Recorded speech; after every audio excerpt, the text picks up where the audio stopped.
Joe Rogan Podcast. Check it out. The Joe Rogan Experience. Train by day, Joe Rogan Podcast by night, all day.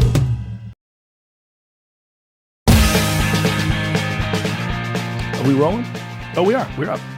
Yeah, this is a Kill Cliff CBD, 25 milligrams of CBD, jalapeno pineapple. Jalapeno pineapple, Not strong. bad, right? I like it. It's called That's good. Flaming Joe. That's my face, bro. And it's flaming. Hey, I love your fucking movies. I love the 7.5, and I really enjoyed Silk Road. It was really good.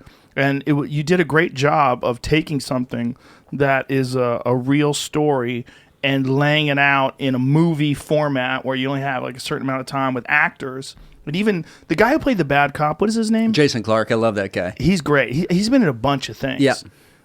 He was in Chappaquiddick. He was Mm. in First Man. He's been in a bunch of stuff, and he's a beast. It was so interesting when I got there on set with him, and it's like sort of, day one, you don't know what you're getting into. And I was just standing there next to him, and I was like, dude, this guy is like a thoroughbred racehorse, and he is at the Kentucky Derby. I can't wait to see what this cat does. He's so good as a bad guy. Yeah. He's He's game for it. Yeah. He's intense. I've seen that guy in so many movies. He's just one of those guys, like, you see him and you're like, oh, that guy. Well, it's so funny when you're like, I sat down. So I'd written the script for Silk Road several years ago. And, I have done all these documentaries. That's my background, right? Which is kind of where you dive into the, you do the deep dive on these, crazy crime stories. That's my whole racket, from Michael Dowd forward. And then you go into the world, suddenly going from the doc thing into the movie thing. And it's like, well, who are the people that are going to inhabit this? So I sat down and I met with, all these amazing actors, and you sort of are looking at, okay, what if it's this version of the movie? What if it's this kid? What if it's this, what if it's this guy? And then suddenly Jason Clarke, who I'd been a fan of forever, he was like, dude, I'm hip to that. I want to do it. Is he playing a real guy? It's a composite. Basically, what happened is there were a couple of corrupt law enforcement officers. There was a DEA guy, there was a Treasury guy, and so what I had done is kind of combine them into that character, because I've spent a lot of time in the documentaries hanging out with guys like that. And also people who have relationships, long-term relationships with informants. So I was able to kind of take the work that I had done in the docs and put it into the movie so that it's drawn from real life. It's drawn from people I know, but it's, kind of a hybrid between the two. Yeah, it's a great vehicle for moving the story along, and condensing it without having too many different moving parts. Because you got so much going on. Well, and it was something like that, like a story like this.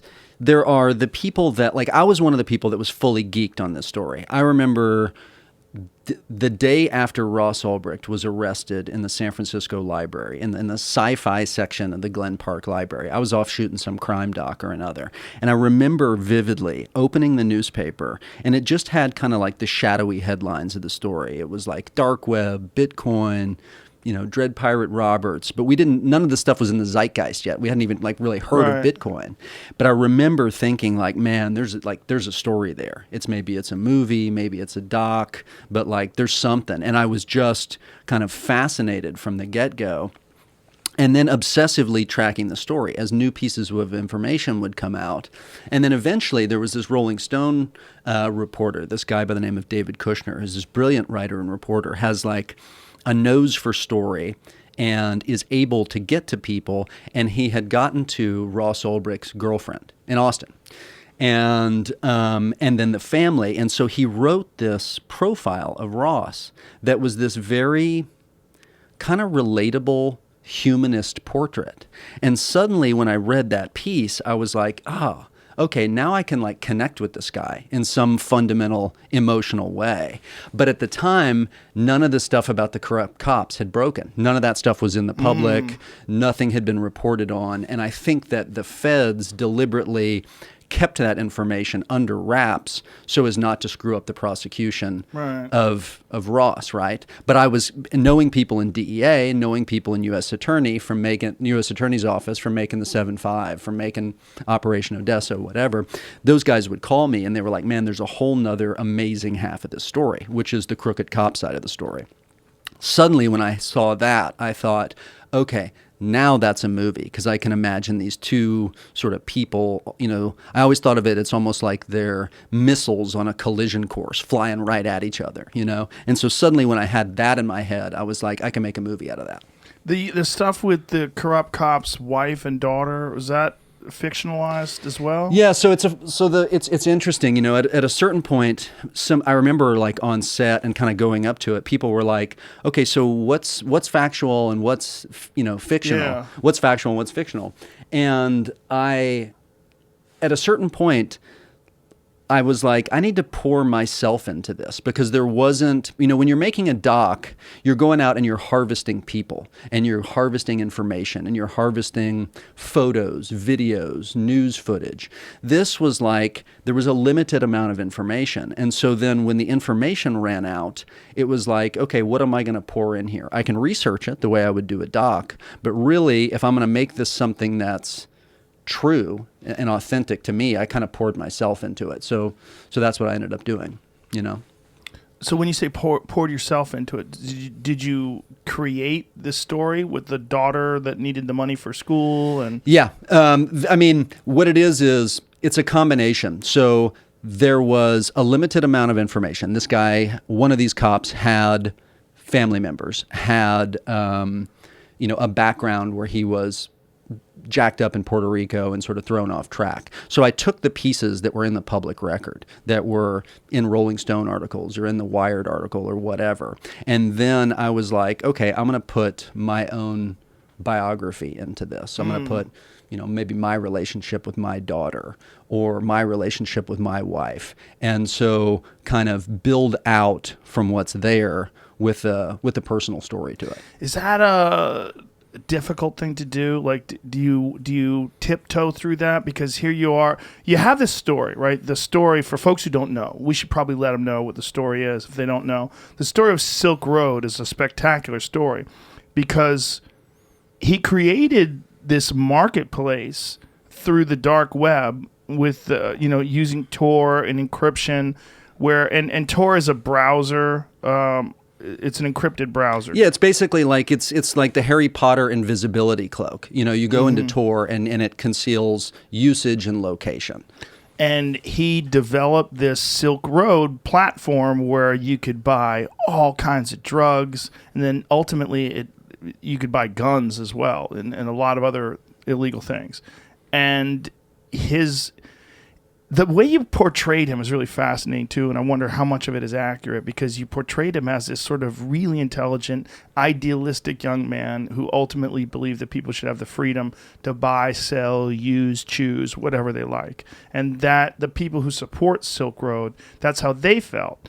And people that are proponents of a lot of these, particularly psychedelics, which I'm one of them, they like that. Like yeah, who is a grown adult to tell another grown adult what they can and can't use? Would it be great if there was some online marketplace that was free from the tentacles of the American government and you could buy whatever you wanted? Well, there was, and he created it. And it's in the sense that it's an important American story. It's an important internet story. It's an important worldwide story. But then you're also adding fiction. Well, yes, and his story, what fascinated me about his story was you have this guy that starts out as a very kind of naive, innocent guy. He's somebody who wants to make his mark in the world, wants to change the world, and goes into it with an open heart and good intentions. And there was a lot of information about him. When I first sat down to write the script, he was locked up in MCC, New York, actually exactly where Michael Dowd from the 7-5 had been locked up years earlier, right? And so I sat down and I wrote him a letter. And he was awaiting sentencing, I think, at the time. But I knew his lawyers were never going to give me access to him, right? Rightly so, because it would potentially screw up his defense. But I felt like, I owe it to this guy in some fundamental sense, if I'm going to tell his story, to try to connect with him. And I'm a doc guy. That's my process, And so I wrote him a letter, and I never heard back. But then he had left this kind of amazing archive of breadcrumbs in his past. He had written all of these public posts on the Silk Road website as Dread Pirate Roberts, where he's putting out his philosophy, his ethos, his, convictions. And then at the same time, he had been secretly keeping a journal long before he had launched Silk Road, all the way through it up until the bitter end. And so when he got busted, they confiscated his laptop. And when they opened up his laptop, they had all of his private journal entries. So there was the combination of his public postings as Dread Pirate Roberts and the diary entries as Ross Ulbricht. And so while I didn't have access to the guy, I had access to his words and his, I guess, accidental self-portrait in some way or another.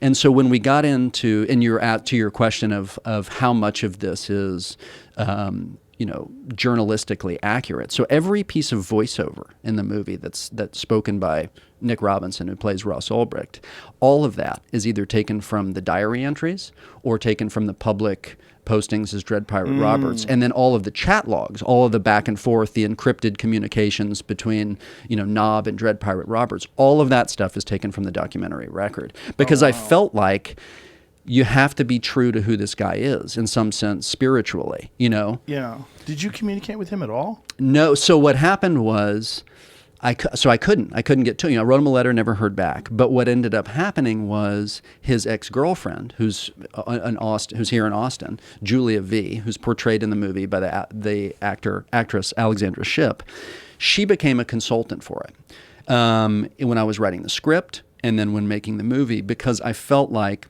I needed somebody who knew this guy, who loved him, who had an intimate viewpoint on who he was. And so she became my kind of source and way in an emotional sense, right? How old was she when all it was going down? 20s, in her 20s. I mean, and that's And what of, year is this? That's basically 2011 to 2013. And so, is she in college? Is she just like out of just college? just out, right? So they're like Right. young people Idealistic, knocking young, around yeah. Austin, and for her, I think it was, what she had told me was initially it was like he and I against the world, inside the bubble, and then little by little, the Silk Road website became his masterpiece, and it was like everybody goes outside of the bubble except me and Silk Road, and so eventually she felt like she was in almost like a three-way relationship where it's like her, him, and the website, and eventually the website kind of eats him, Right. Yeah. Well, you did a great job of portraying the obsession that he had with all the inner workings of the website and seeing it ramp up through the website's growth and development. When was it Gawker that made the article about it, and then it just exploded? I remember that article. I remember it very clearly. Like when you showed the image of that article, I remember going, "Wow, I remember that article." Because it and I think that is true of many of these people that are the kind of disruptor innovators. You have to get your message you have to get into the zeitgeist in some fundamental way. So like Gawker was the way that like broadcast this to the world. Hey man, Silk Road's out there, like the mailman is your dope dealer and he's not even hip to it. I wonder what would have happened if he didn't contact Gawker. I wonder how it would have grown. Obviously it would have eventually grown and become huge, but I wonder how much longer it would have taken. I don't know. It's a fascinating question, but I think you always need the megaphone, right? I mean, in a way, like this is your show is the megaphone. Like in some ways, it's the like transmission of a thing to a audience and to a public. That's how they connect to it, and it's otherwise because you have to be pretty sophisticated.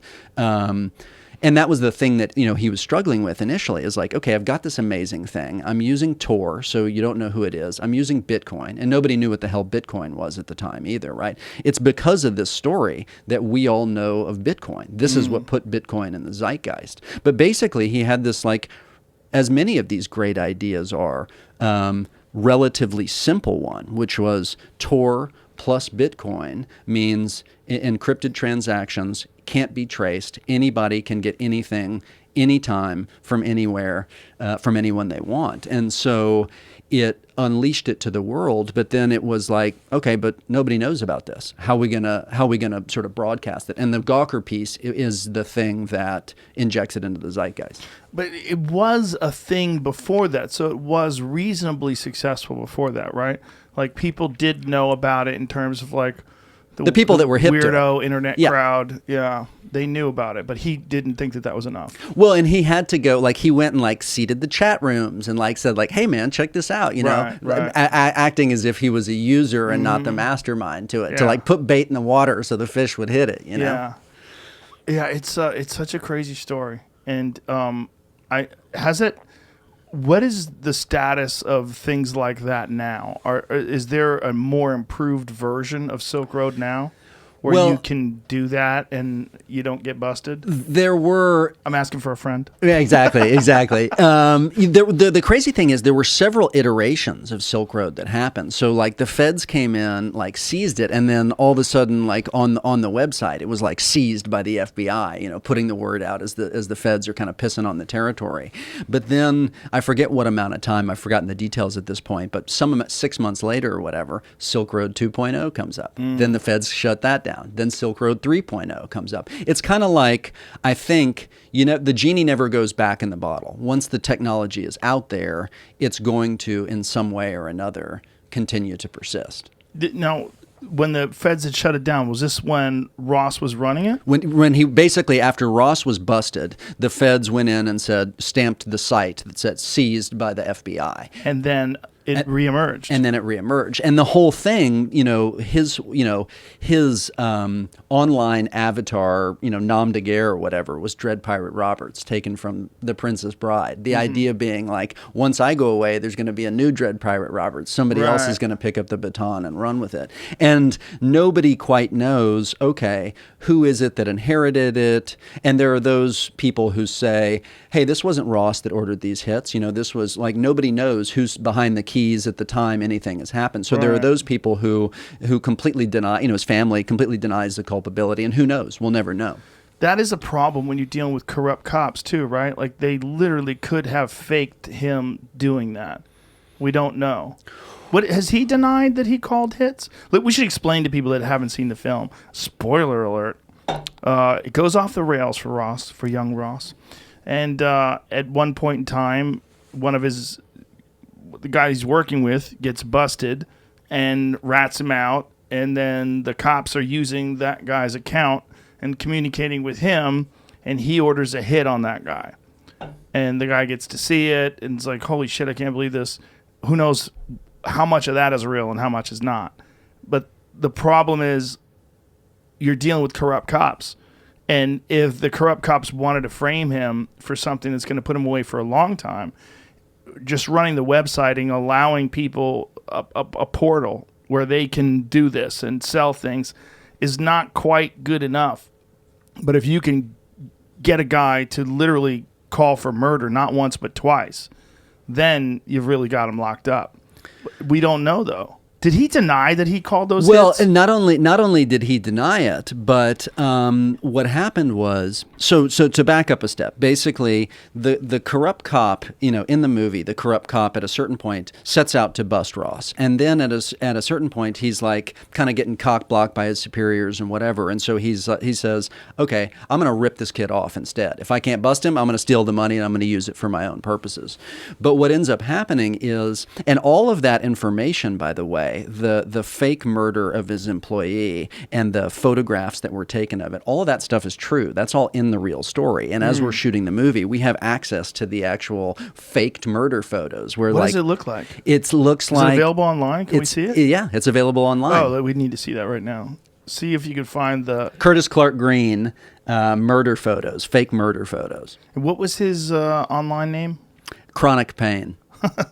Appropriately enough. Did he look like that guy, the fat guy with the Crocs? He does, and I love that. And that actor is amazing. Amazing. He was in Eastwood put him in Richard Jewell, and he was in Spike Lee's last movie. He's one of those guys. Did he play Richard Jewell? Yeah, he played Oh, Richard wow. Jewell, and he's fantastic. Really good. I mean, he seemed like the quintessential internet couch monster. Working with that guy was so fun, because like again, we had we had information about the real guy, and what happened was when that guy gets busted, when Chronic Pain gets busted. In this article, it said he had a Chihuahua, and the Chihuahua's going batshit, barking crazy as the feds are kicking in the door or whatever. And we're sitting there, and I'm thinking, like, man, Chihuahua going batshit on set, that's going to screw up the dialogue. What do we do? And so I'm talking to Paul, and Paul's like, what if we give him a ferret instead? And I'm like, ferret, dude, let's go ferret, And then the other brilliant thing that Paul did was he said, all of this, like, all this online chatter where it's, you're typing on the computer and then the other person types back. He's like, what if the dude's a mumbler? So he's kind of saying this shit out loud the whole time that he's talking, and he starts talking to himself. So once he had the ferret and made the guy a mumbler, he had like the keys to the character. Yeah, he nailed it. It was great. Everything down to the fanny pack. It was beautiful. So the dialogue between all the dialogue that you show on screen was actually real dialogue. Yeah. So in the movie, you have Ross calling for this guy's murder. Did you struggle with that at all? If Ross says he never did that, and he what was his theory? Well, I think.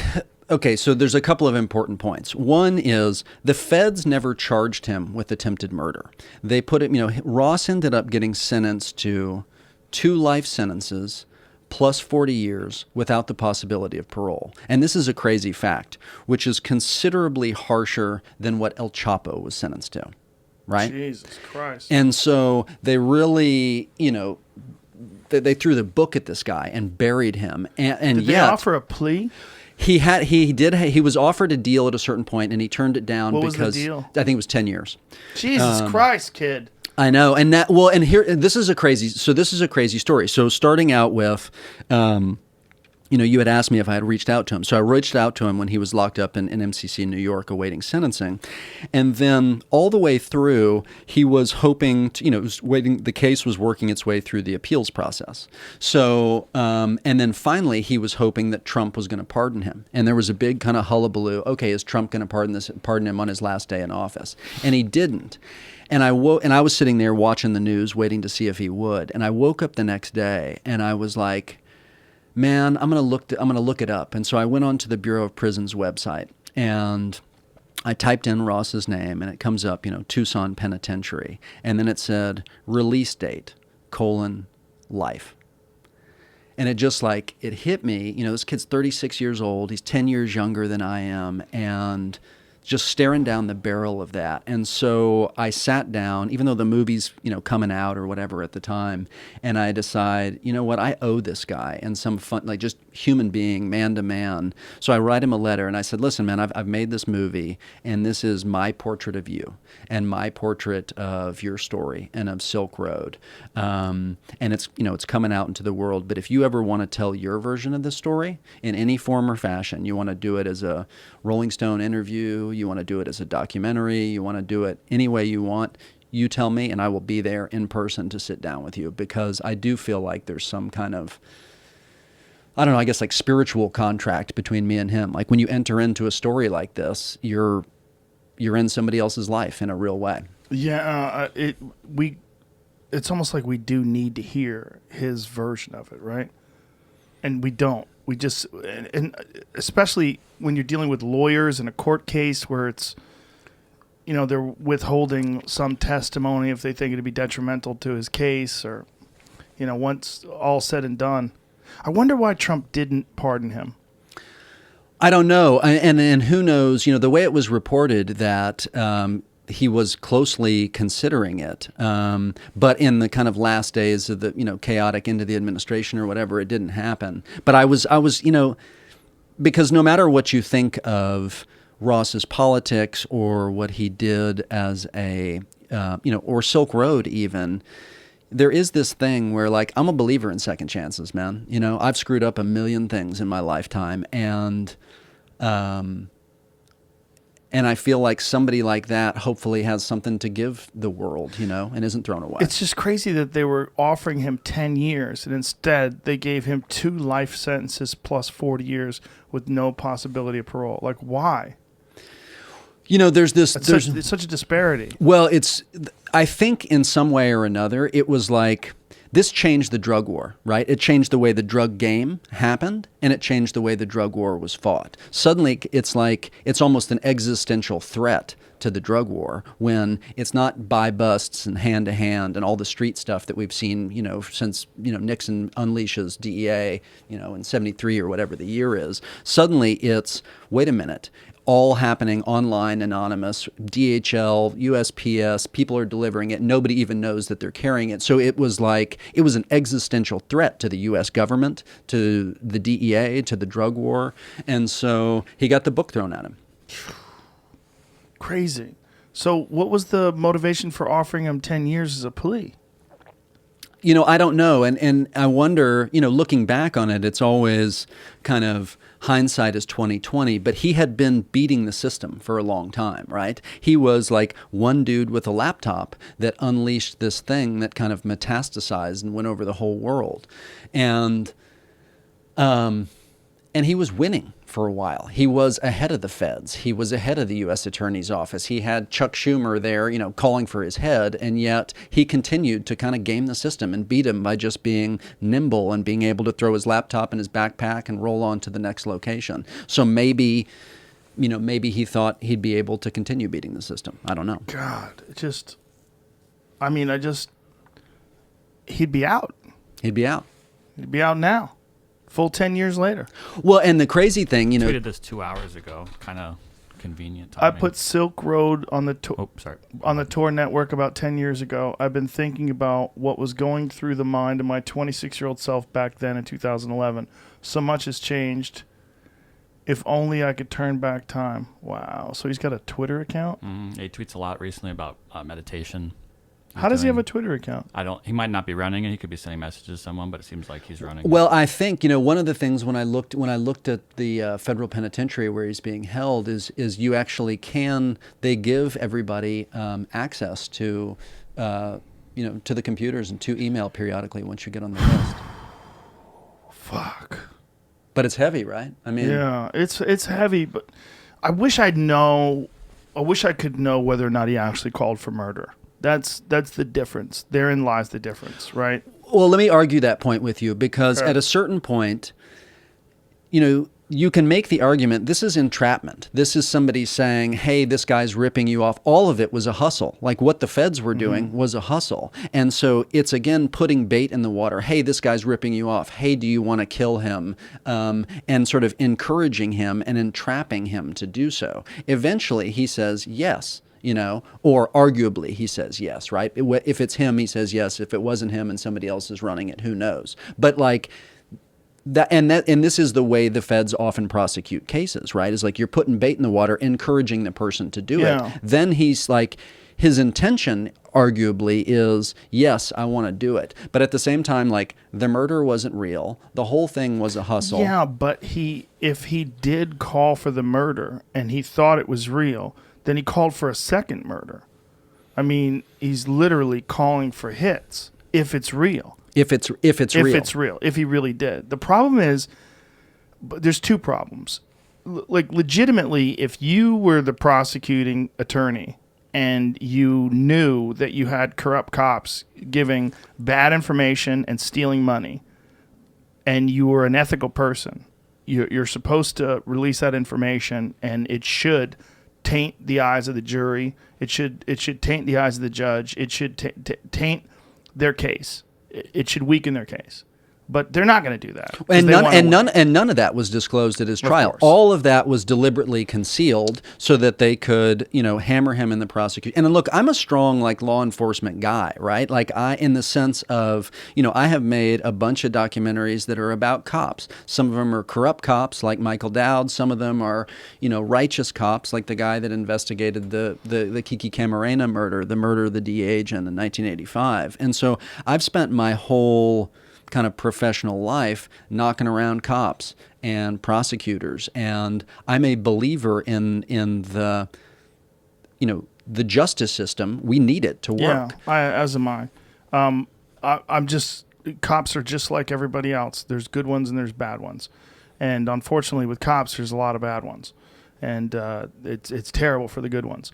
When you see a story like this, though, and you know that the police officers that were involved were corrupt, and one of them go to jail, or did two of them? Both of them. Two of them went to jail. I mean, that should be grounds for a retrial. It's, you know, it's now gone all the way through the system, and the only way he gets out is, you know, clemency or a pardon by somebody. Otherwise, you know, that kid's spending the rest of his life, you know, and I called his mother recently, is in Austin too, actually, about the same time, and I had not spoken with her beforehand, and I reached out again, just in sort of human terms, and I said, you know, how you doing? And she said, I'm not doing too good, man. My kid's going to die in prison. That was the opening words of the conversation. And I just said, hey, if the tables were, she's like, why are you calling me? And I said, because if the tables were turned, I'd want somebody to call my mom too. You know? Oof. Imagine. Jesus Christ. It's, it just seems that if the cops were corrupt and if they were lying and if they were stealing money, it should have tainted the whole case. It should be grounds for some sort of a retrial. It should be grounds for a dismissal. It should be grounds for, you know, a reexamination of the case. Well, but it goes back to your original point too, which is like, okay, if you have the intention to commit murder, if it really was him that did it, you know, have you crossed a fundamental line? Because I think, yeah, you know, and to me, that's what makes all of these stories interesting. Is stories like this interesting is. It's not clear cut, right? And it's not, you know, good guy, bad guy. You've got it's the gray area in between. To me, as a filmmaker, what is interesting is somebody that isn't wholly good and isn't wholly a gangster. Yeah. It's somebody that's in between, and like the forces of light are warring with the forces of darkness inside him. You know. You know, you did a great job of portraying him as very tortured by his decision, especially the one where he's seeing his girlfriend now hanging out with some other guy, and he's drunk, and you know he makes a call. The whole thing was very believable. But how much of that was based on real accounts of what was going down, or how much of that was fiction? I took almost everything. There was a lot more reporting about Ross, right? So there was a lot in the public record. We knew his childhood. He grew up in Austin. He was a Boy Scout. He was an Eagle Scout.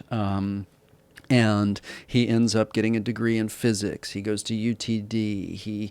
And so there was a lot of information about him, and there was information in his own words. So anywhere where I had that information, it was like, let's hew closely to that. And then I had his ex-girlfriend, right, who is there telling me, because a big question I had for her early on is, okay, this libertarian ethos, this notion that like everybody has the right to do whatever they want. That this is America, right? If you want to pop a pill, snort a line, do whatever, like you have the God-given right to do so.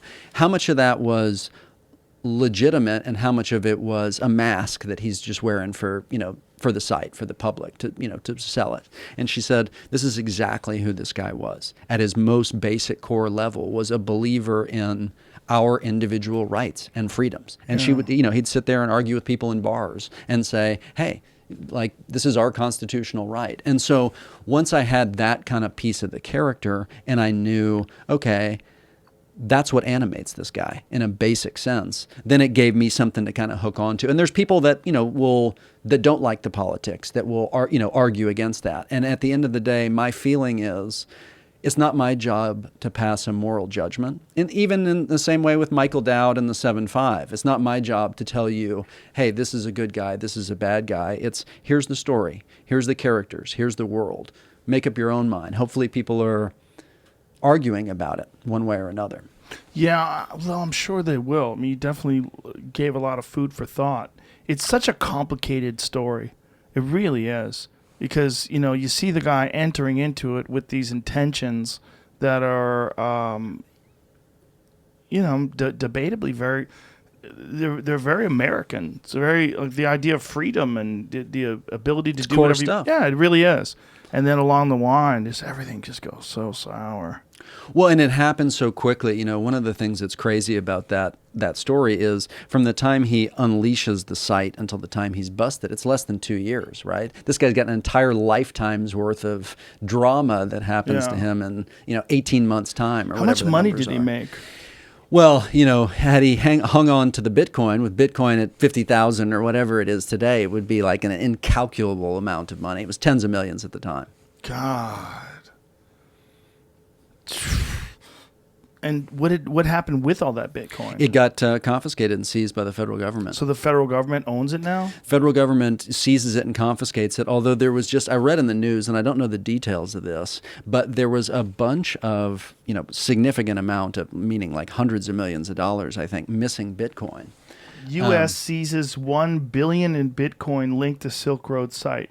The DOJ is suing for formal forfeiture of funds after tracking down the person holding them. And this is, how long ago was this story? 3 months. Yeah, from November 6th.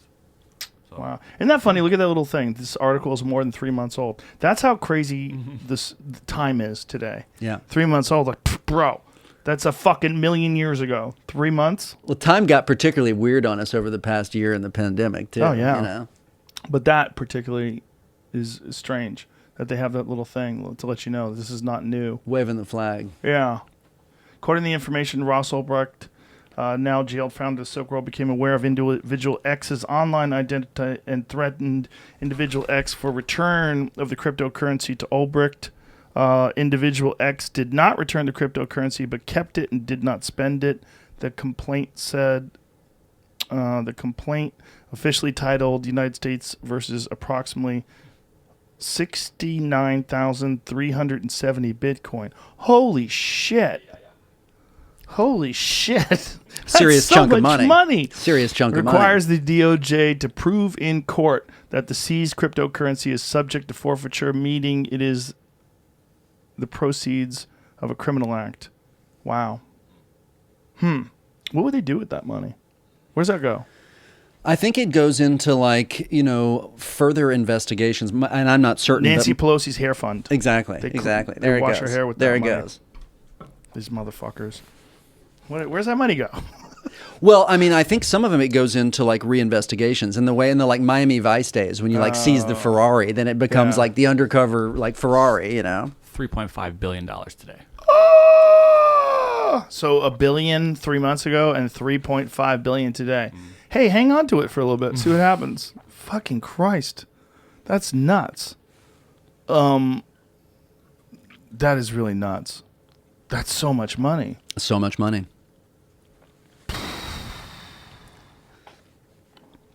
Wow. So they take it all from him. He's got a public defender, I'm sure, right? Like who's? No, he's got his attorneys that are representing him. Does family mortgage their house or something? Presumably, like that? right? It's got to be astronomically expensive. It's a sad story, man. Did you struggle with whether or not to portray him as being the guy who called for the hits, since he said he never did it? I struggle with. For me, every single one of these true stories or based on a true story has a big moral question to it. When I'm making The Night Stalker for Netflix, the question is okay, you got all these brutal, crime scene photos of people that are just, essentially gutted and just the most horrible stuff ever. And so it becomes this question of, okay, how much of that stuff do you show the world, or how much of it do you conceal because you want it to be, a compelling show that people are able to watch? And so every single one of them has a big moral question where you're constantly kind of struggling with it. With Silk Road, the hits is a big thing because, okay, there's no guarantee that it was necessarily him behind the keys ordering them. But at the same time, a reasonable mind would assume, okay, you're the guy that's got the keys to the kingdom. You're broadcasting everything else. Presumably it is you that makes this decision. But it's, that's the thing with these crime stories and these true stories is it constantly requires me to make moral judgments about what to include and what not to include. Yeah, that's what I would, particularly with that. Well, I guess with Richard Ramirez and the Night Stalker, like, you've got bodies, they're real photos. You've got, obviously real murders. My question is with him, if he said he didn't call for those hits, if you portrayed the DEA agent of creating a false account or hacking into his account in some way, what would be the method they could do that? Like, if it wasn't him that did it, see, he's using an encrypted website, he's doing it through an encrypted browser. Like, how would it be possible for someone else to... We'll say he's got employees that are working with. I mean, theoretically, there are people that are co-conspirators, collaborators that have access to different things, and maybe it's not him that's actually typing it. I mean, I think most reasonable minds would conclude that was the decision and that was the intent. But at the same time, you can't prove it. And because that's the whole thing with the sort of anonymous internet, no accountability. Who knows, man? Yeah. So yeah, it's a big... So it would have to be an employee. It would have to be someone on site. It would have to be someone who had access to his laptop. Did they get a log from the laptop that showed that that type, like the typed out words, like put the hit on that guy, whatever, however he said it, that came from that laptop?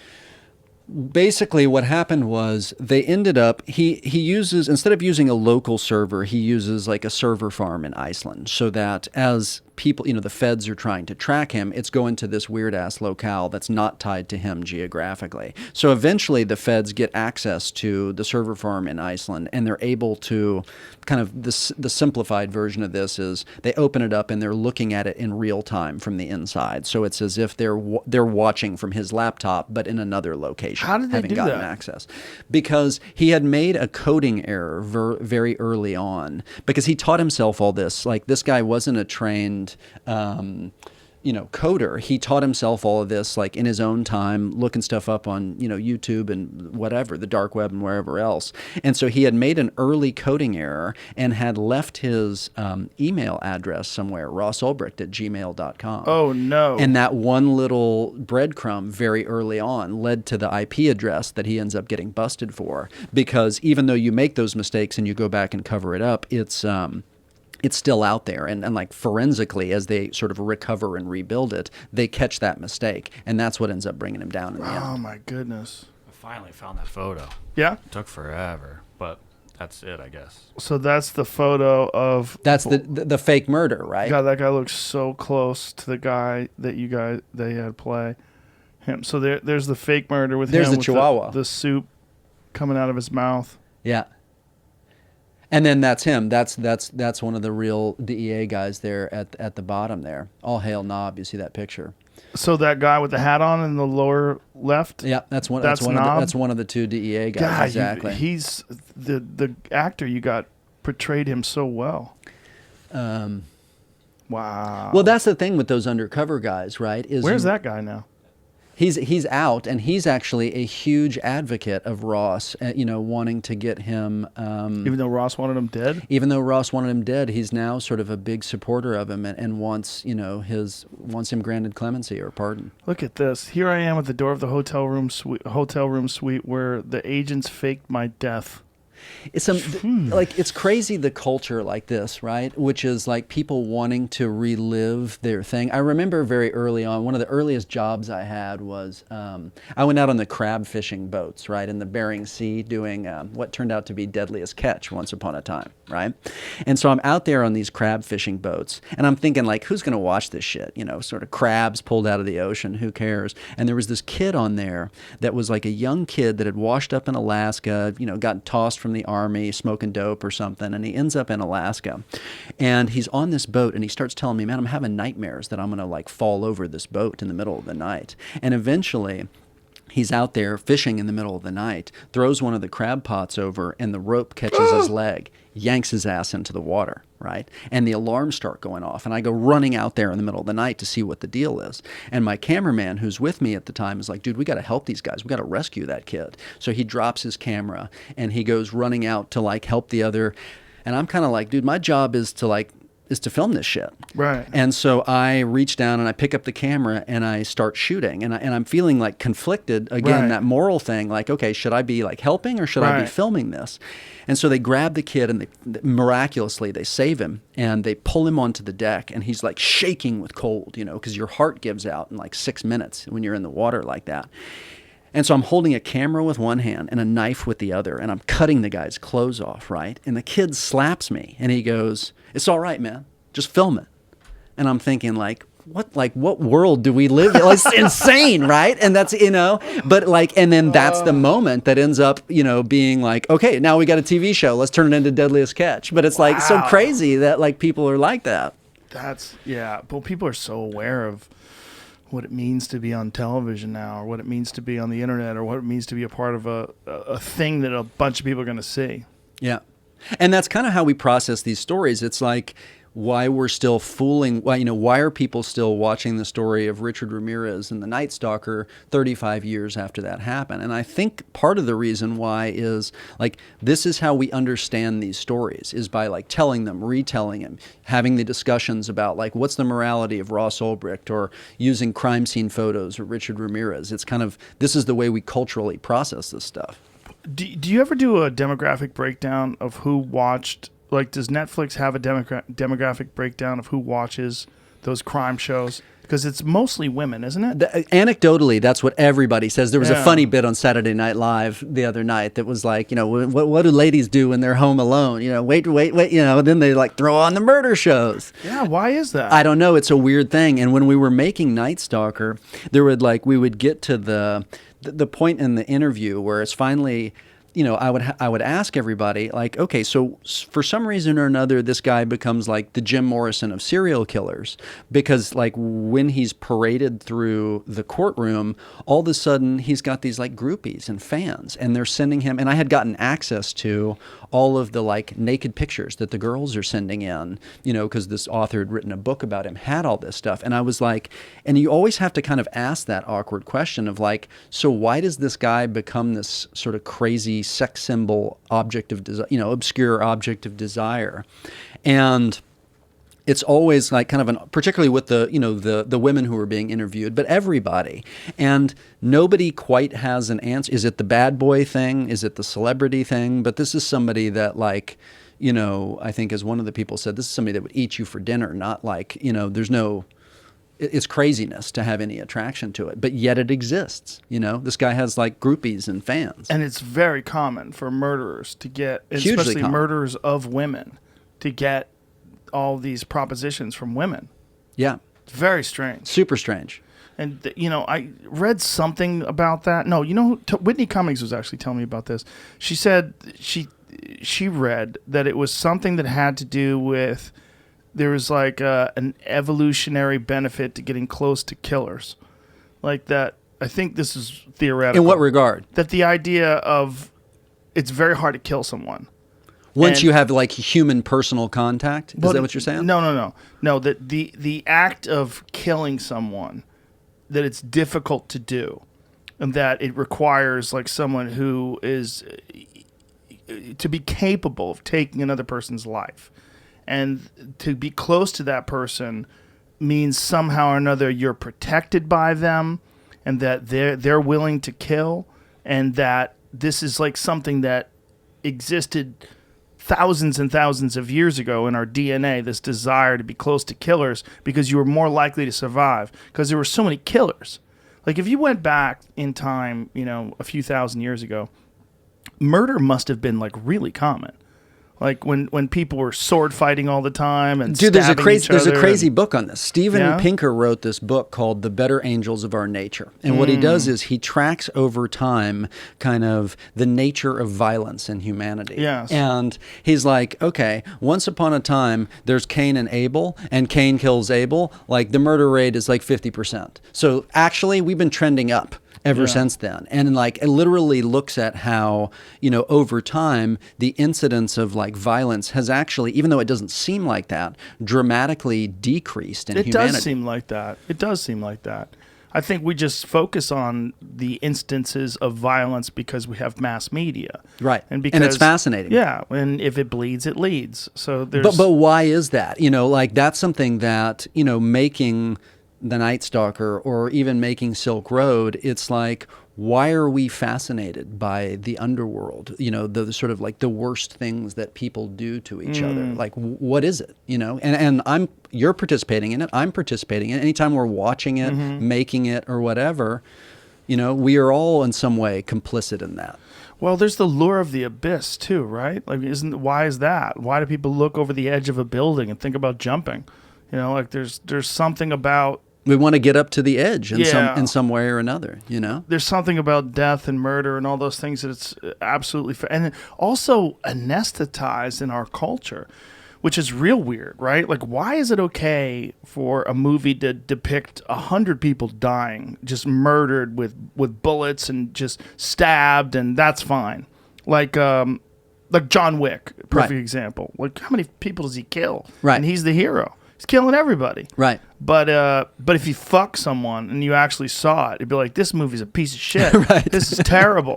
I can't believe you showed me penetration. Right? Right. That's strange. It's super strange. We're totally fine with violence, which is the worst thing that can happen. But if we actually saw real sex in a movie like that, we would be outraged. Yep. It's whatever those moral lines are. Violence is inherently cinematic. Like if you look back, like the earliest days of like the movies, like it's one of the most cinematic things there is. And so I think there was an interview with David Cronenberg or something. They're like, what is it with like sex and violence in the movies? He's like, it's bacon and eggs, man. They go together. Well, I wonder if there's going to be a time where CGI pornography in a film is acceptable. Or VR, like you put on the headset. Well, they have that, but what I'm saying is like pornography in an action movie, but it's not really the people having sex. Like one of the reasons why we like an action movie like John Wick is we know nobody died. Right. So you don't feel bad. But if they actually did fuck, you're like, hey, this is crazy. These are two people actually having sex. You hit the tripwire. But if they were CGI sex, I wonder if we're ever going to reach a point. Because clearly our desire for whatever it is, depravity, whatever you want to call it, whether it's violence or sex or extreme things that we see in films, it's only getting greater, right? If you look at what was outrageous, like I watched The Shining the other night, and what was outrageous then in terms of like even violence is pretty fucking tame. Yeah. Even though it's a wild, crazy movie with Kubrick and you watch a movie today with violence, it's way more violent. Well, you have to keep cranking up the lever, right? The more you're used to, the higher it has to be, like up to 11 in the red to be able to experience it. But not with sex. Yeah, sex is kind of like it hits a point and that's the line. Well, but it's also like when you think about depictions of sex in a weird way, it's oftentimes, and I guess maybe the same thing is true with like horror movies, but it's like the tease can be sexier than the actual sex. Yeah. Or like Jaws, the shark, it's like you thinking the shark's coming, not actually seeing the shark is what's scary about it. Oftentimes what the mind can do. Yeah, we used to think that about violence too, though. But now that's not the case. Now, if you watch, now you want that hit. Yeah, if you watch like Once Upon a Time in Hollywood, that is a fucking crazy violent movie, like crazy violent. And we're okay with it. Yeah, we're good with that. And if that movie existed, like if you had Once Upon a Time in Hollywood in the 1970s, they'd probably make it rated X. But there's those people that make the argument. The reason why we do, is because we're not indulging in the violence ourselves. Yeah. Because we are trending away from the murder rate of 50%. Right. It's like it's our way of vicariously taking the ride without having to indulge it. That's the argument for violent video games. The argument against violent video games is that somehow or another makes people numb to the idea of killing people because you're killing people all the time in these, virtual forms. But the argument for video games is that you get that out. You get it out of your system. Like there's a lot of weird psychology when it comes to things that you're seeing in a film or in a game or any sort of media depiction. What's entertainment and what isn't, and why are we doing it and consuming it. And why are we upset at some things that people like, and not upset that about other things that people like. We're upset at some versions. And those also change over time. It's like you said, you have Once Upon a Time in Hollywood in the 1970s. That movie's rated X. Yeah. Right. The meter changes. It does too. Like, try listening to NWA. Right. Listen to that now, and you're like, Jesus. Like, what are they saying? This is crazy. They're talking about killing prostitutes. That it's like a positive thing. If you listen to that and imagine that being in a movie and that those guys are the heroes, you'd be like, what? Yeah. What is this? But is that people getting it out of their system? I don't know. It's a fascinating question. I don't know that there's any. I don't know there's any answer to it. Well, it's fantasy. It's fiction. And that's always been the argument for gangster rap. It's always been the argument for gangster movies. Violent movies, which is also movies. kind of a cornerstone to America, right? Yeah. Like the American outlaw is like that's a cornerstone of the culture, from Billy the Kid through The Godfather and Goodfellas and whatever. Like Sure. that's how that is an American phenomenon, and so all of this is in keeping with it's a cornerstone of the country, in some way or another. It is, and when we get back to Silk Road and Ross Ulbricht. When you see his story and you see what even if he did call for those murders, in a lot of people's eyes, like what he was doing was stopping rats, stopping people from fucking up his thing, and that these people were they were in the way of his idea of what the greater good is. Well, and he has the argument with his girlfriend in the movie where she's like, dude, you're selling like crack on the site, you're selling meth on the site. And his point is like, hey, if you were to go buy this on the street, there's not a rating system, there's not reviews. Like my operation is safer than like the old school drug dealers because there actually is some amount of accountability because it's all publicly posted. It's Amazon, it's eBay. There's also a great misunderstanding and great amount of ignorance when it comes to drugs themselves. There's a guy named Dr. Carl Hart who was recently on my podcast, has been on in the past, who wrote a book called Drugs for Grown-Ups. I have it over here somewhere. Yeah, I think I saw it on the way in, yeah. Yeah, and it essentially says crack is coke. It's the same goddamn thing. It's the same effects. He's like, I've had meth. He's like, it's just an amphetamine. Like the idea we put these things in our mind, like these are horrific. Here's things. the line, right? He's like, he's like, ketamine is PCP. It's the same thing, and he's a chemist. I mean, he's a PhD. He's a guy who really understands this. He's a clinical researcher, and became a guy who started using these drugs after he became a clinical researcher. Was basically a teetotaler until he was in his 30s. And then while he was doing clinical research on these drugs, he started realizing how much we've been sort of misinterpreting the effects or misrepresenting the effects, rather, and how people have these ideas on what crack is, and a lot of it is based on racist prosecution policies. Because if you have crack versus coke, the difference in prosecution is fucking astronomical. Right. It's really crazy. And one's the ghetto street drug, and one's the like Wall Street drug. Exactly. Right? And he said, but the effect is the same. It's the same drug. Well, it's also weird, we talk about the like cultural shifts, and I always think about this, having done several DEA stories, whether it's The Last Narc on Amazon, and I think of like hanging out with these, DEA agents who like become my friends that are in it. Well, now all of a sudden, like you're in California, like the weed store, there's more weed stores in California than there are Starbucks. Like how weird must that be for these like DEA guys, these like old school kind of knock around like warriors that dedicated their entire life to the war on drugs. And then it's like, and then they're like, maybe give me some edibles. You know what I mean? Yeah. Like it's a crazy, these cultural shifts are so radical in our time. It's like, I wonder if you look at Silk Road 20 years from now, and it seems like preposterous that he, or even now maybe, that he gets double life sentences plus 40 without the possibility of parole, And so these guys that are the cops, they're not bad people either. That's what's fucked.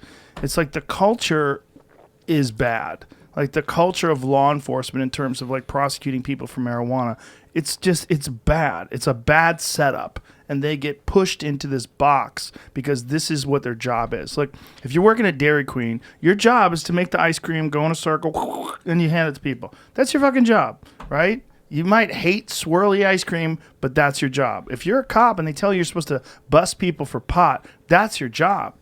And when things change, these guys have this totally mixed signal. Now, some cops are like, look, it's stupid to bust people for pot. But other cops, they had it in their head. No, pot is I bust people when they have pot. That's what I do. Like It's the job. Yeah, that's the job. That's how I get a collar. Yeah. That's what I do. There was a guy that I used to do jiu-jitsu with who was a cop who knew I was a pothead.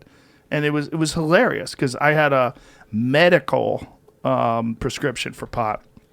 And he used to just joke around about it. I'll still fucking bust people for pot. I go, why? His friend Mark, shout out to Mark. He's still out there. He would be like, he goes, it's fucking what I do, man. I bust people for pot. We were all joking around about it. I'm like, what's wrong with you, man? Why are you busting people for pot? Think about all these people out there that are robbing people and lighting houses on fire and stealing cars. Why the fuck are you busting people for pot? But in his mind, that's the job. Well, also, like you know, he also risked his life doing that. When it started out, like that was the gig, right? Is like when you're a undercover cop that's carrying a gun and going in, doing a buy bust to get the weed or whatever. Literally every time you go to work, you're risking your life potentially. Yeah. So these guys, and that's like Jason Clarke's character in Silk Road, right? Like they call these guys Jurassic narcs. Once upon a time, they were door kickers. The job was like, go in there, get it done. And they used to say, what kind of piece you carrying, a cig or what are you carrying, And, and all of a sudden the world changes and it's like, well, how much RAM is on your laptop? And like these guys are like peck and paw characters. They're out of step with the world, man. Like the game has changed and all they know is living by what they learned at the barrel of a gun. And suddenly the like culture doesn't care anymore. It's like, no, the drug game is online now. And like knowing how to work informants or rouse somebody, it's like that shit's irrelevant. He did a great job of showing that conflict in the film too, when the two guys are outside smoking a cigarette talking about that. It's a great version of a dramatic interpretation of real world events that are historically very significant because it means a lot to our world when something like Silk Road comes along. And I never bought anything off of Silk Road. I don't even think I know anybody who bought anything off Silk Road. But I remember we were all watching it very carefully. It changed the culture. It changed the world, It was also, people would always ask you, man, how do I get mushrooms? And like, you got to fucking know somebody. And then someone would be like, or you go to Silk Road. Right. And you're like, oh, it seems How's that dangerous. Like, what do you do? What do you do? How do you do that? Do you know anybody who went on Silk Road and bought anything? I don't think so. I was trying to think. I don't know. Maybe, but no. Yeah, I don't know. Yeah, maybe I forgot somebody that bought, but no one close to me. But it's a moment I won't forget. I remember I believe I was aware of it before the Gawker article, but I remember reading the Gawker article going, whoa, this is crazy. Yeah. And then it blows up. And that's why it grew so fast, Yeah. From something that like nobody had heard of, and it's like just a dude with a laptop till suddenly it's all over the globe and people are doing, and to me, like, this story is a Frankenstein story, right? In the sense of this guy, this is his masterpiece. He's creating like what he wants to change the world, and suddenly the monster has him by the throat at the end of it and is like choking the life out of him. When he's visiting his sister and he reads a story about the kid on acid who jumped off the top of a building, that's all true? That's all true. In fact, I had to call the dad and to use the clip, right? And it because there's all sorts of documentary footage that's scattered in there, because I wanted it to be about the real stuff. And it was a complicated conversation with the dad where it's like, hey man, I'm making this movie, but your son's story is an important piece of this, and I would like your blessing to include it. And so I understand the complex morality. Like, okay, if that were me and I had lost my kid, I wouldn't be sitting here being like, hey, double life sentence plus 40 is too harsh for Ross. I'd be asking for his head. And I'm deeply empathetic to that. At the same time, it's like the question you asked. Okay, well, is that fair? And like, does this kid deserve another shot? I don't know. It's like, I don't have the answer to it. I guess I have the question. I don't have the answer. Yeah, it is. Yeah. Well, the thing is, like, you can't make someone responsible for someone doing acid and jumping off a roof. You know, if you are the type of person that wants to do acid, it's your responsibility to. It's like you can't say that you're responsible for someone who kills himself because you sold them a razor blade. You know, you didn't sell them a razor blade so they could kill themselves. You sold them a razor blade so you could shave your face. That's what a razor blade's for. You can use a razor blade to cut your wrists, but are you responsible for someone cutting their wrist with a razor blade? You're not, right? Gillette's not responsible if someone buys a razor and slices their wrist. Well, and this is even one step more than that in the sense of it's not Ross sitting there with like a pile of acid. All he's doing is Right. like the guy that wants to sell the acid, the guy that wants to buy Right. it. I'm just creating the forum for everybody to do that. Yeah, and it's a very unusual situation when someone takes acid and jumps off a roof. You know, it's super unfortunate. It's terrible. It's a horrible tragedy, but it's not what's intended. Like, what's intended is for you to have a self-exploratory, psychological... Inner voyage. or Yeah, whatever. so you're supposed to do a deep dive into this psychedelic trip that's created by LSD. That's what you're supposed to do. And for this kid to take it and jump off a roof, it's horrible. But... You know, I don't think he's responsible for that. I don't think anybody's responsible for that. I think that's But just, does it still weigh on your conscience? You know what I mean? Yeah. I think it probably it should. it would. You know? Yeah, it should. Of course, it should. If you're a guy who created that platform, but if you're dealing with how many people were using Silk Road at the time? I don't know what the total users are, but you know, a lot. I mean, if you look at the transactions and the tens to hundreds of millions of dollars, a ton of people. Yeah. So let's say a million people. Let's say millions. Who knows? I mean, look, there's a lot of drugs that are super beneficial to people, pharmaceutical drugs, but sometimes people have adverse reactions and they die. You know, I'm sure the people who make these medications feel horrible about it, that these reactions happen to people and they die because of their otherwise beneficial drugs. Does that, you know, what do you do? Do you arrest them? Do you close everything down because someone has a weird biology that interacts strangely with some medication? You don't, you know? Right. What do you do if someone takes acid and jumps off a roof? It's complicated, right? It's one of those uniquely complicated human issues that deals with personal freedom. And that's why I'm drawn to stories like this. Any of these stories that are morally complicated, maybe it's, you know, there are people that criticize, you know, my work for, hey, this is somebody that's, you know, taking a real story and turning this into gonzo entertainment. But to me, you know, it's okay, this is how we explore these stories, is by telling them, retelling them, talking about them, and not, you know, people are smart. They can make up their own mind. Do you think it's gonzo entertainment, though? I don't. I think that's unfair. I think you certainly gave dramatic interpretations of things in order to move the storyline along, but I didn't find it offensive. You know, gonzo to me is, you know, Hunter S. Thompson's work, right? He did a lot of wild, you know, like when He's the man. Yeah, Right. I love that guy. Well, like when he was it Ed Muskie that he said he was on Ibogaine? And Right. he goes, yeah, there was a rumor going around that he was on Ibogaine, and I knew about it because I started that rumor. Like, he was just write wild shit about a witch doctor from Brazil coming to meet him on the campaign trail because he was hooked on this. You know, it's like Ibogaine's not even something people are addicted to. Right. This is even more hilarious. But he wandered into the middle Right. of the story in a Yeah. way that, like, nobody done that. But when he was doing Exactly. it, it was suddenly like, okay, it's not just out there. Like, dude, I am the story. And, like, my crazy and gonzo is what's defining it. And ironically, he was on acid. Right. And coke. Right. And everything else. At the cop convention. Yeah. Yeah. I mean, it's so calling what you did gonzo journalism, or I don't think that's fair. I think what you did is a great way of getting a story out there. And, you know, yeah, the wife and the daughter that needed money for the school and everything is a little complicated. And making it one guy instead of two corrupt cops is kind of complicated. But ultimately what it's really about is this young man and his girlfriend and his friend and their creation of this thing that really changed the way people were able to access things that were illegal that people wanted, that grown adults wanted to get. And maybe not even grown adults, right? That was also part of the problem. That you could, you know... It's hard to regulate. A 12-year-old with a good understanding of the internet could get a hold of some well, could get a hold of a gun, right? Can get a hold of anything, yeah. Yeah, but that was when did it become guns? There was another site that he kind of kicked into it, and to him, this was all part of the, hey, this is constitutionally protected.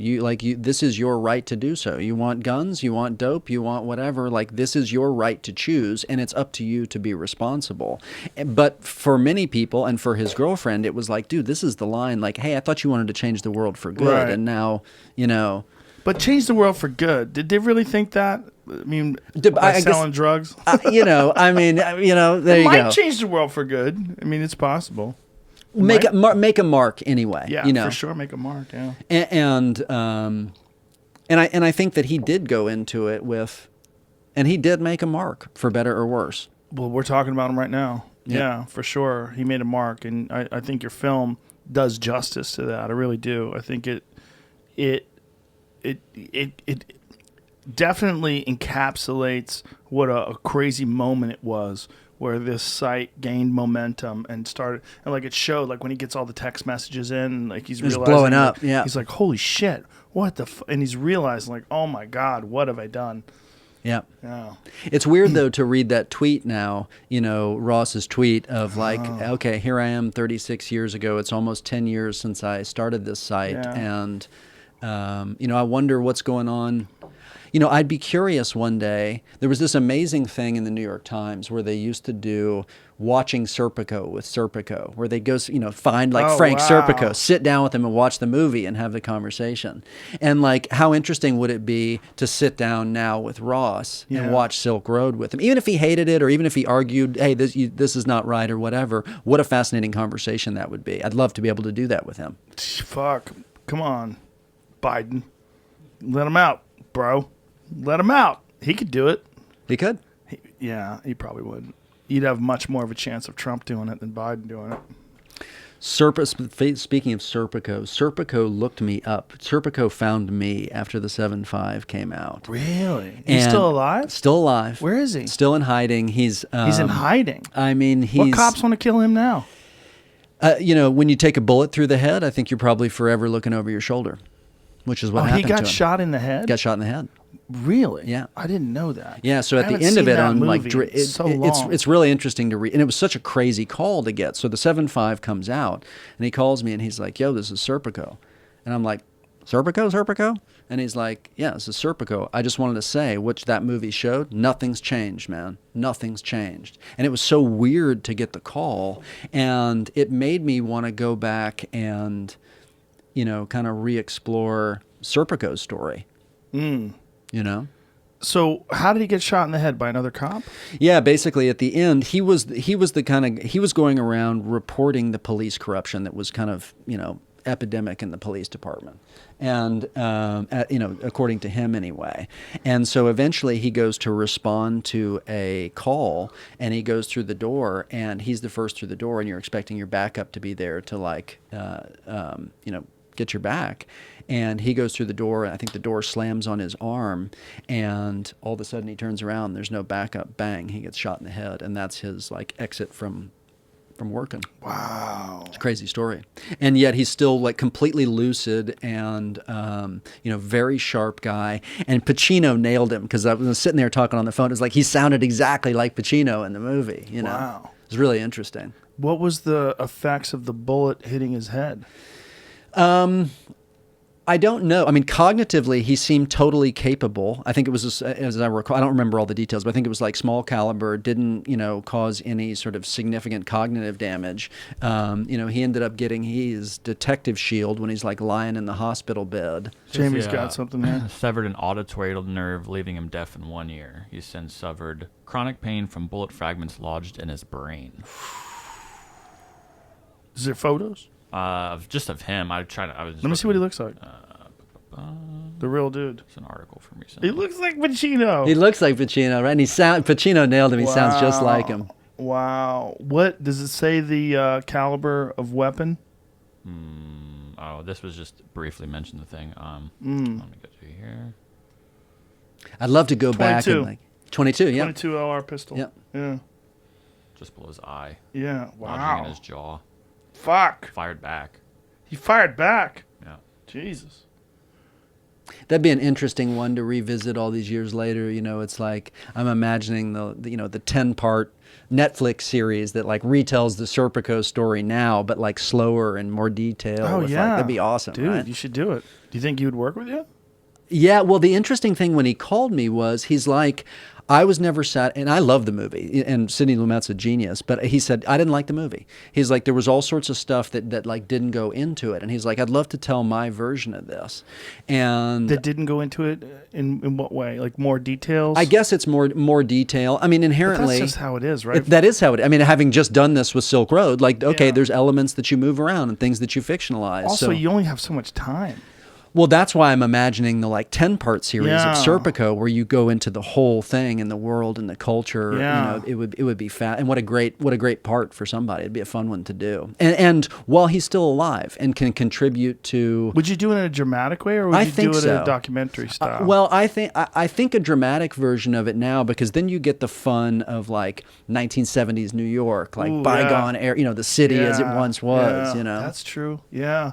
Now, that would be the place to do it at Netflix. Isn't it amazing how television used to be a place where people would go and their careers were falling apart, and now it's the best way to tell a story? It literally is the best.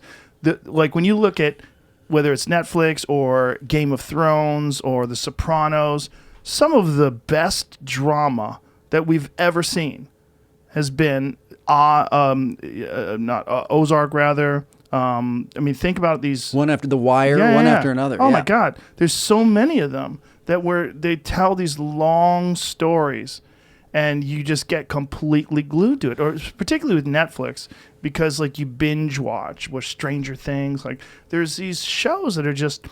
They're so much better than a movie. When you see a movie, it's like you realize you have to smush everything in to 2 hours or 3 hours or whatever you decided to make it. Well, audiences, viewing habits have changed too. Yeah. Once upon a time, it was like, give me 2 hours, I want to go to the theater and be done. Now, like, we're all stuck in our house all the time. It's like, give me another episode, and I'm going to crack through 3 or 4 more of those. Well, that's the problem when you get into... Well, that's a beautiful thing about Netflix, too, is they release them all in a giant chunk. So you can really tear through it. Yeah, you can binge. But it's a fucking tremendous waste of time, too. It's like... something to do. What about, would you ever go back to TV? No, I don't think so. I like this. I'm busy. I'm Yeah, busy. you're certainly and busy. I'm busy and I'm happy. I like what I'm doing. I love watching television, but I would never go back to like a game show again. Well, never. Who knows? One day I might just decide that it's fun. But I don't think so. I think this is better. This is more, like, to me, it's more interesting because I can kind of choose who I talk to. I only talk to the people that I'm really, like, with you, I loved your movie, and I really love the 7.5 too. But the subject matter of creating these films and documentaries, to me, it's fascinating, and it's fun to talk to. I love talking to all kinds of different people. And the beautiful thing about a podcast is there's no real structure. I don't have to follow. You can follow it wherever it goes. And I don't have to, there's no rule like you can only talk to these kind of people, or there's no rules. And initially, if you looked at it on paper, it would have never made any sense. Like, oh, you're going to sometimes be high as fuck talking to comedians, right. Sometimes talk to scientists, right. Sometimes talk to mixed martial arts fighters, sometimes talk to physicists, sometimes talk to doctors and nutritionists, and no, it doesn't make any sense. But was it sort of like, what led you on the path that got you here? Was it systematic? Was it intuition? Was it that is a crazy mixture of people that you're having on. Yeah, the fact that there's no one telling me what to do, that's what led me to it. Was this just interesting to me? Like, I have a lot of interests. I have varied interests. If I had 3 different lives to live simultaneously, I could fill them up easy. There's so many things that I would love to do that I just don't have the time to do. So for me to talk to all sorts of different people from different walks of lives, different specialties and different disciplines that they're involved in, I'm just a student of humans. I love the way people think and what they do and why they do it and what was going on while they were involved in something. To me, that's ultimately incredibly fascinating. So interviewed who. In the beginning, there was no stakes because nobody gave a fuck. Nobody was listening. So it was like whoever I could get to talk to me, I was like, great. But you didn't change. I mean, I think that's why it has continued, because it's still like freeform and it's rambling. And it's wherever wherever you want to follow it, that's where it goes. And I think people are hungry for that, man. I think people like legitimate, genuine conversations, right? Where you know that someone doesn't have an agenda. They're not pretending to be someone they're not. They're just real curiosity is very contagious. Real enthusiasm is also very contagious. And that's what I base what I do on. My real enthusiasm and real curiosity. I'm fully there with you, because at the end of the day, and it's equally true of something like Silk Road or making a doc. At the end of the day, like, people are fascinating, and if you will sit down and sort of pay attention to them and ask them, hey man, what makes you tick? Why did you do this? Yeah. Like it's that's where these interests, and it's a similar job in many ways, right? Like me making a documentary is, I guess it's more polished and more produced and whatever. Yeah. But at the end of the day, it's that fundamental thing of like, hey, who's sitting across from me and what makes them tick? Right, and the story of Michael Dowd, the way you depicted it in the 7.5 was so interesting, because you get to see how this guy is a young, idealistic kid who becomes a cop, and then almost immediately, first day on the job, gets introduced to corruption. Just full-scale it was murder, right? Like they threw somebody off a fucking balcony or something? Yeah, I mean, that dude, and what's so weird and fascinating about him is he's still, as I was saying to you earlier, he served 10 and a half years in the federal pen. And like being a cop in the federal pen and having to walk that yard alone, when I first met him, the story of how I got to him was fascinating. So once upon a time, these producers showed me this clip of him, and it was him being interviewed before the Mullen Commission. And, the guy asks him, do you consider yourself a New York City cop or a criminal? And he leans over and he confers with his lawyer, and he says, both. And as soon as I saw that clip, I was like, dude, who is this guy? And like, how do I get to him? And how do I find his story? And what I was using at the time was, I have access to the software that the bounty hunters use. So if I get your name, your date of birth, I can get this kind of crazy matrix of data that's everywhere you've picked up a piece of mail, everywhere, any known associates of yours. So I had gotten that for all these other people that were involved in the story. And I started sending out FedExes all over the country, right? So it was like, dude, I'm making this movie. Everybody else is already in it. If you want to say your piece, I'll meet you for a beer or lunch or whatever. Anytime, any place, I'll be there. And it was complete bullshit. I didn't have anybody else at all. But I sent them all over hundreds of FedExes all over the country.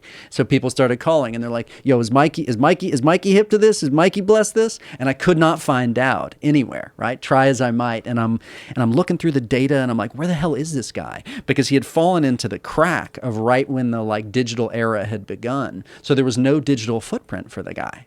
And so there were no known addresses. There were some known associates, but everybody's like, no, Dowd's not here.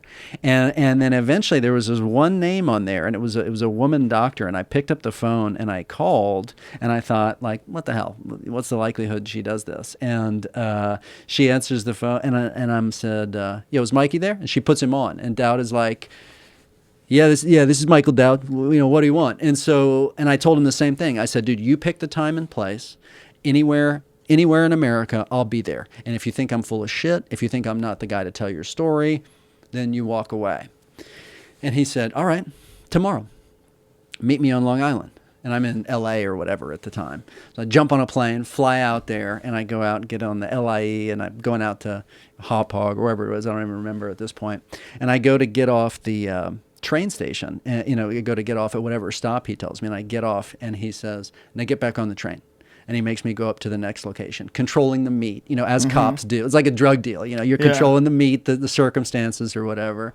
He makes me go to the next station, and then I get off, and he rolls up, and I get in his car, and he's just this full tilt maniac right out of a Scorsese movie. And he's like, all right, so what's the plan? What do you want to do? And I'm like, dude, I want to know what it's like to be a corrupt cop where you're snorting lines off the dashboard and ripping and robbing through East New York. And he's like, all right, I'll tell you. Well, I'll get the crew together. And so away we went, How many years had he been out of jail when you met him? I don't remember at the time. Not too long, but long enough that he was, and the crazy thing is, he told me this story recently. He said the night they got busted in Suffolk County, they were in the back of the paddy wagon, and as they're getting hauled away, they're like, so who's going to play me in the movie? That was the question. You know what I mean? Like, they want to know at the time. And it's like all these guys. When he was getting dragged away. When he's getting dragged away, they're at there, Oh, my God. Yeah. Well, I guess he probably recognized it's a big story. It was a crazy. I mean, when you're on the New York Post and it says the dirtiest cop ever, it's a story. Yeah, he's a character. His Instagram, we were talking about his Instagram too. That's hilarious too. Not nonstop. So it's him with girls in bikinis hanging out in Florida. He's rocking that. But the funny thing about somebody like that, and I have found this to be true of like several of these gangsters, is he's like a kid. He's like a big kid. 10 and a half years in the federal pen or whatever it is, and he's still kind of weirdly innocent. You know what I mean? He's still like enthusiastic and like, okay, you got a gun, you got a schematic, let's go rob the bank. You find his Instagram? Yeah, it's private though. So. Oh, is it really? Mm-hmm. That's interesting. He must have got busted. Mm-hmm. I've got some strange photos on my phone. You can be sure. That. Ben Stiller in talks to direct Crooked Cop movie, the 7.5 for MGM. Well, how are they going to call it the 7.5? When you have a documentary. Well, it's the remake of it. The funny thing is like we're sort of doing this with, with all these things at this point. Is I'm going to do the Operation Odessa, which was I was telling you before. The story of this Russian gangster, Miami playboy, and Cuban narco. These guys who like rip off the Cali cartel for $20 million trying to sell them a submarine, right? Now, explain that story, because that's crazy. Like, they told them that they were going to sell them a submarine for $20 million. Did they have a submarine? Okay, let me rewind, because the top of this was like do. bonkers. So at the time, some narc I know calls me and is like, dude, you want to hear the craziest drug war story ever? There's this like Russian gangster. His name is Tarzan. He used to run his operation out of a titty bar in Miami, named after his favorite movie, Porky's, and he's locked up in a Panamanian prison. And he's got a BlackBerry. Do you want the number? And I'm like, bro, yes, I want the number. What year is this? This is 10 years ago or something, 7 or 8 years ago. I don't even remember at this point. So I get the number. So he had a BlackBerry in jail? He's got a BlackBerry in this Panamanian prison. And I'm like, dial the number, right? Some people don't even know what a BlackBerry is. It's a phone. It's a phone. It's one of the first phones that had a keyboard on it. So I call this number, right? And he's like, Russian gangster. He's like, hello, this is Tarzan. What do you want? And I'm like, dude, tell me about the submarine. Like, what is this story, And he's like, I cannot talk about this this I cannot talk about on the phone. You have to come down to Panama, come inside prison, and I will tell you a story. Wow. So I fly to Panama, and I've got like 10 grand, no, just under 10 grand, because if it's 10 grand, it's illegal. But if it's less than 10 grand, you can bring it, right? Because I know I'm going to have to like peel off bribes to get into the prison or whatever. And he's got this Russian attorney at the time. And the Russian attorney is like, okay, meet me outside of this prison, La Jolla prison, outside of hour and a half outside of Panama City. So I go out there, dude. And you remember like Field of Dreams? This is like the inverse of that, dude. Like Field of Nightmares. Okay, this like stone fortress carved out of the jungle. And I roll up on this place, and there's this attorney, and he's standing out front, and I've like made, I'm gonna like pay him $1,000, and he's gonna like smuggle me into the prison or whatever. So I'm like, all right, man, what's the plan? And he's like, okay, here's the plan.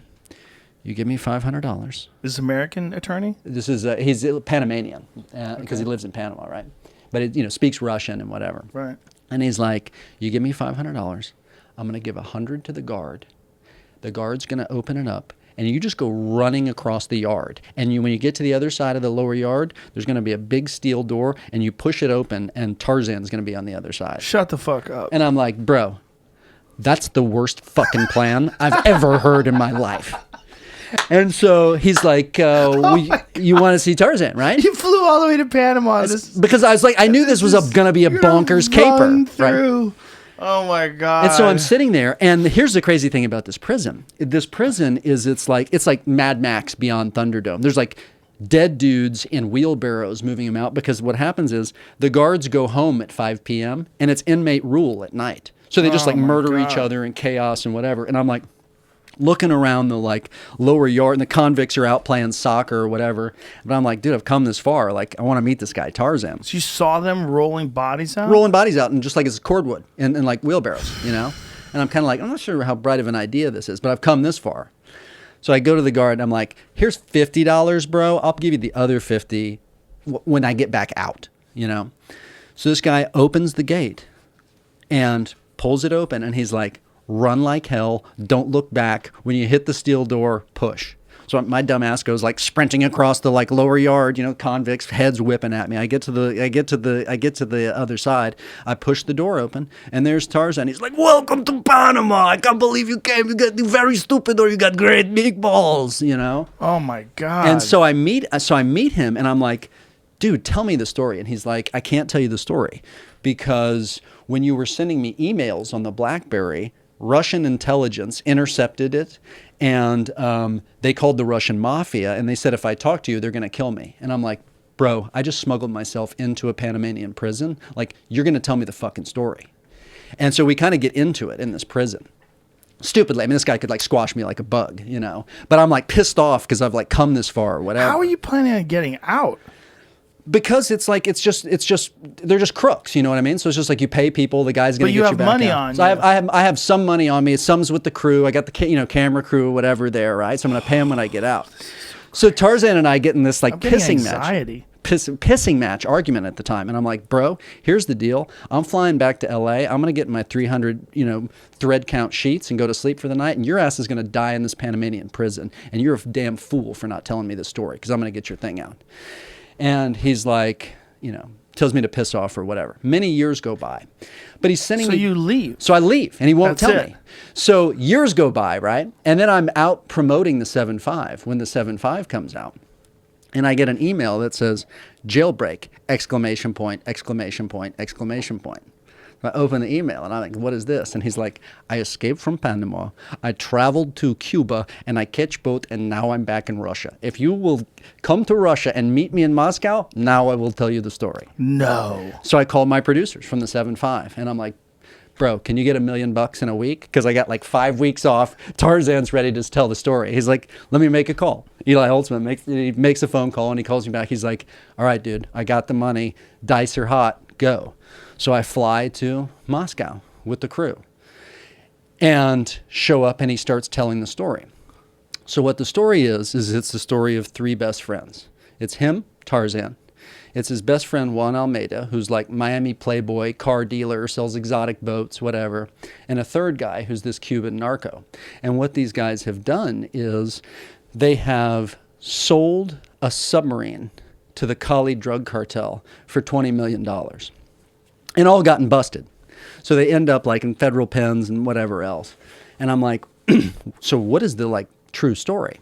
So I'm sitting there and I'm shooting with Tarzan in Moscow. And one of the guys has been a federal fugitive his entire life. Feds have been looking for this guy for like 30 years.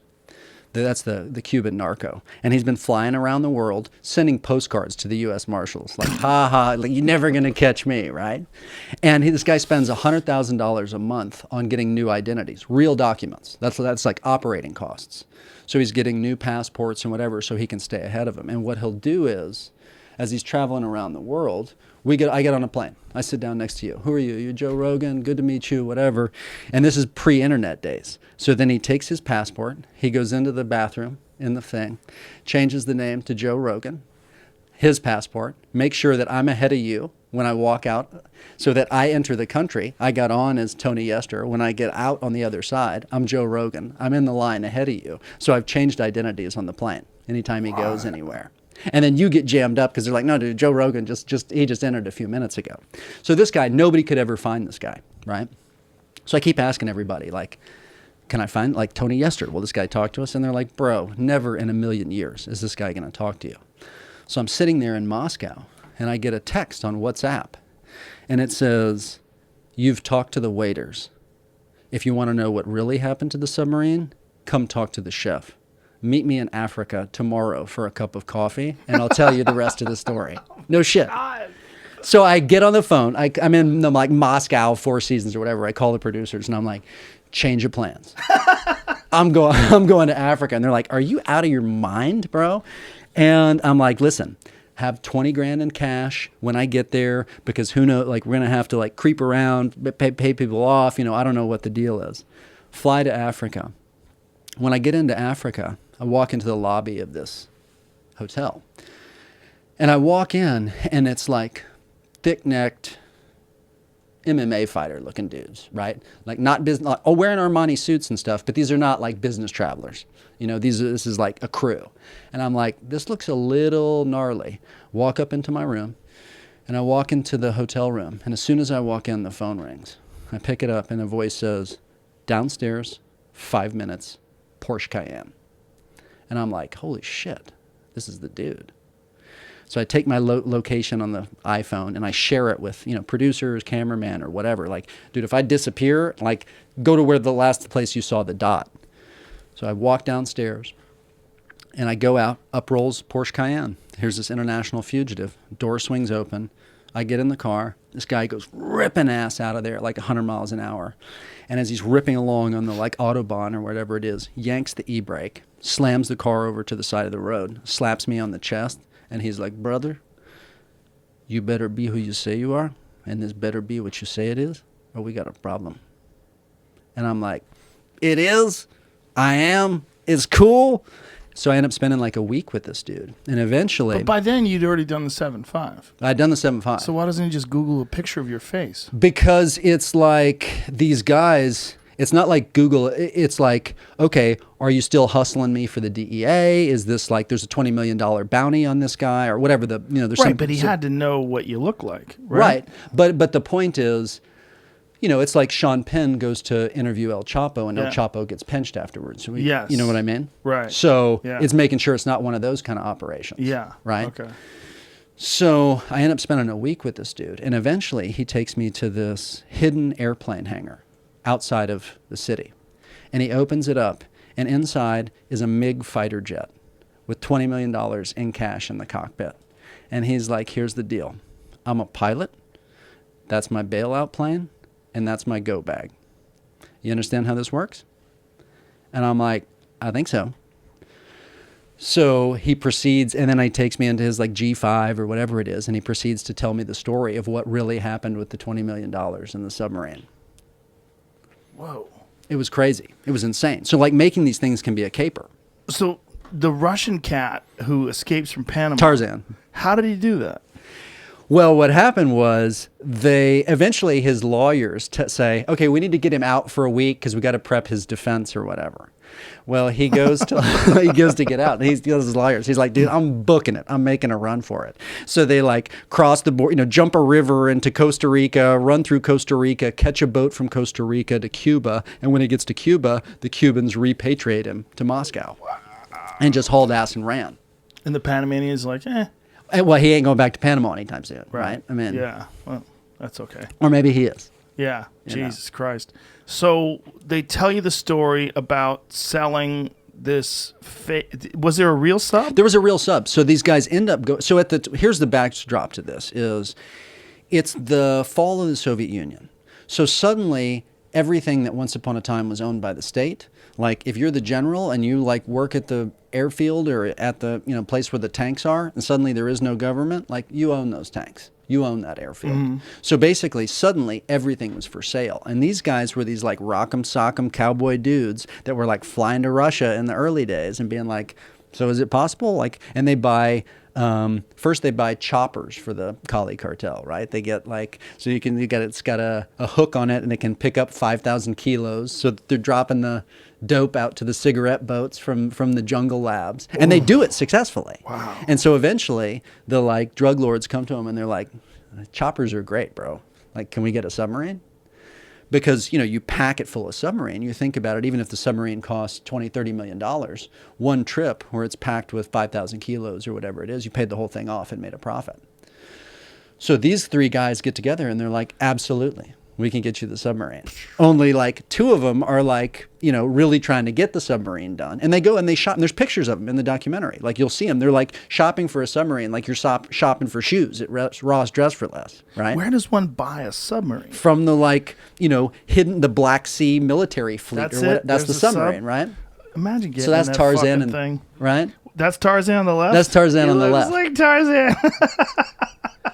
How big is that fucking guy? He's big, dude. He's Look at and the like width you know, width on him. and he'll crush you like a bug, right? Is that that's him in another his picture of him? That's him in his Miami days, rocking the glasses and whatever. Look at the hair. Right? Oh my god.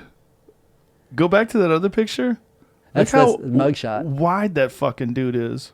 Yeah, it's no, he's no joke. Giant hands too. Yeah, So it's like 200 pounds of meat. He Yeah. hits you in the forehead like you're dropping, dude. so this is one of the so was there more than one submarine? Well, they went and found? shopped submarines like at the like secret naval base, right? So there's they a go bunch to of the different. secret naval base and there's available subs you could buy. Basically, if you got enough money and you got the right bullshit, he's Russian. He's like walks in. He's like, "Hey, we're Jesus. doing this." So he like bullshits these guys, and he's intending to do it. Well, his buddy, meanwhile, the like super badass narco that's like hiding around the world, is like, "These idiots! You can't sell a submarine. Like NATO's gonna blow it up the second it sails out from under. But like these morons want to give me $20 million. I'm gonna take it, dude, and I have no compunction about it." So he takes the $20 million and he vanishes without a trace. And nobody'd seen him since then. So he'd been on the run for all those years. U.S. Marshals looking for him, DEA looking for him, and presumably the Kali cartel because he ripped these guys off for $20 million. So that's the dude who calls me and says, "Meet me in Africa for a cup of coffee." Holy shit. Why He's does he want bonkers. but why would he want to tell you about all this? Because it's like all movie stars want to be gangsters and all gangsters want to be movie stars. Oh, that's so weird. Wow, it's like almost like a serial killer, like they want to get caught. Well, it's like these dudes that live these crazy lives, they know, like, at a certain point, like, well, what's the point of having lived it if nobody knows the story, Right, you know? right. And so, like, that's the weird thing about the job where you're like, okay, I'm sitting there and you're telling me the, like, weirdest, most precious shit in your life, and yet it's going to be broadcast around the world. So now all those guys have gotten, like, pinched and, they do the documentary. Eventually they all get busted for one thing or another. Is that documentary out now? It's on Netflix. I have Operation not seen Odessa. it. Have you seen it? I've seen it on the. When I want to Finder. leave right now Yeah. and go watch it. Holy shit. It's a trip. It's a trip. Look at the guy. The picture of him is hilarious. Oh my god, I can't wait to watch it. So this was how I got off on this to begin with is you're like, okay, which of these, documentary, whatever. Yeah. Now we're going to remake that as a feature film because Oh it's my like, it's God. great parts for like actors and stuff. yeah. You know what I mean? Oh my god. Yeah. Holy shit. There's some people out there, man. And Yeah. like you and I are both like nutcase magnets. You know what Yeah. I mean? Like they sort of, or like me anyway. You get like normal, fascinating, whatever people. I get the nutcases. Like my phone rings and like you never know who it's going to be. How did you get involved in this world? So I grew up in Dallas, and my dad was in the DA's office that was depicted in Errol Morris's movie The Thin Blue Line. Right? So I grew up knocking around with like cops and prosecutors and crooks and whatever. And my dad would kind of drag me around to the courthouse, to the jail, to whatever. And I think his idea was like that I would be scared straight and not, and instead I just like imprinted like a duck. I'm like, these are my people, bro. That's so weird. And so I end up, years later, I like not qualified to do anything, whatever. But I end up kind of talking my way into a job at a newspaper, and I'm like, look, I can hang out with cops and I can hang out with crooks, and I'm like, I don't scare easy, so like, let me write the crime beat, Oh, wow. So I start doing that, and then eventually, weirdly enough, I cross paths with Errol Morris again. He wouldn't even remember this. It's like, for him, it's just another night on the tour, and I'm like walk-on part. But I end up getting an interview with him to do to do a profile of him in the newspaper. And he's like, dude, I'm so tired of these interviews. You want to just go get a steak and a bottle of wine? And I'm like, dude, there's nothing in the world more I want to do than sit down with Errol Morris and get a steak and a bottle of wine. So we go up and have this like fantastic evening together. And at the end of it, he reaches over and he puts his hand on my shoulder and he goes, you're either going to spend the rest of your life writing about people like me, or you're going to go try your hand at this. And I literally called the newspaper the next day and I was like, I quit. And so then I just started like, kind of, knocking around. And then, so then it became like, okay, these crime stories, once I do the 7-5 Operation Odessa, then like the crooks start finding me, or the cops start finding me. So was the 7-5 the first thing that you did? I spent many years knocking around, doing, I go on the deadliest catch thing, I do whatever, kind of learning how to do this, do stuff on cockfighting, on whatever. But the 7-5 was the first thing that kind of people began to like notice and pay attention to, and so then 7-5 becomes Operation Odessa, and then kind of one crazy crime story after another. And to me, the weird thing is, like, it's all kind of the same movie. The 7-5 is Operation Odessa, is Silk Road, is The Last Narc, is Night Stalker. It's all just sort of portraits of cops and crooks and the like thin and porous border between the two. Isn't the Night Stalker at least slightly different because you're dealing with this rare aberration in human psychology where someone enjoys killing people? Someone gets a thrill out of other people's fear and pain, because that was one of the things that you talked about in the Night Stalker, that he would get off on seeing the people terrified. It was power. Yeah. Yeah, I mean, I guess I'm being simplistic. It's not like it's really all the same thing, but it's all related in some way or another. The thing about the Night Stalker was, I guess what happened with that is, I'm writing on a TV show at the time, and one of the other writers, Tim Walsh, buddy of mine, comes in, and he's like, dude, I just sat down with the guy that worked the Night Stalker case, this like murder cop, and he's like, fascinating, and I think there's a documentary here. You want to go to dinner with this guy? And so my answer is always like, yes. Like, I want the BlackBerry number, and I want to go to dinner. Like, if there's a lunatic out there, like, then I want to go. What happened from getting that BlackBerry number? God, that is so nuts. And so you get involved in this. I would imagine that it's deeply disturbing the more you dig into a story like the Richard Ramirez story. It's dark. That as you get deeper and deeper into this, there's guys like that out there. Like I was talking to one of my security guys, and he was saying at any point in time, there's 12 to 24 active serial killers in the United States. And it makes you go, what? Wait, how many? Yeah, I know, it's crazy. It's crazy. I was talking to a cop once, and he said, if people kill people, like say if you kill a business partner, you're going to get caught. You guys have a dispute, you kill them, you're going to get caught. He goes, but if you just walk into a gas station and shoot a guy in the head, nobody knows. Nobody knows. That was Henry, Portrait of a Serial Killer. Yeah, it was brilliant. Do you remember that? Yeah, very vividly. Which is apparently kind of bullshit. Because Henry Lee Lucas was apparently full of shit. Right. Like he was just a nut. Narcissist, yeah. talking to like get... And the cops would go, there was this murder in, 1982. Oh, I did that. That was me, right. Yeah, so they had pinned like 62 murders on him at one point in time, but it's highly unlikely that he actually killed all those people. Liars and sociopaths. I mean, the crazy thing about the Ramirez thing was, and I think why that it flipped people out so much, is there was no pattern to it. It was right. Men, it was women, it was children. Some of them were like, murdered with a gun, some of them with a knife, some of them with a hammer. So it was like completely random, and it's in your home when you're asleep at your most vulnerable. And so that's what made it so challenging for those murder cops to solve the case. Yeah. Like initially, the department didn't even buy it. Well, like one guy doing all this, like couldn't happen. Unprecedented in criminal history. Right. Yeah. Yeah, it's there's also a thing that happens, right? Like, there was that guy in New York, Son of Sam. Mm-hmm. Remember that? Where it just Spike Lee did a great movie. It grips the entire area because everybody now is aware that this guy's on the loose. Another one I remember. Do you remember the DC Sniper? Yeah, that's an amazing story. Malvo, Lee Malvo, right? Did anybody ever make a film on that? I think that they did. They did a feature film of it. I'm so curious. And I never saw it, but I remember that story too because it was like older guy, young, training the young shooter, just like the weird psychology of that. Also, the way they figured out how to do it, where they made like a sniper's den inside the back of a car, so he could lay down and shoot out the back trunk.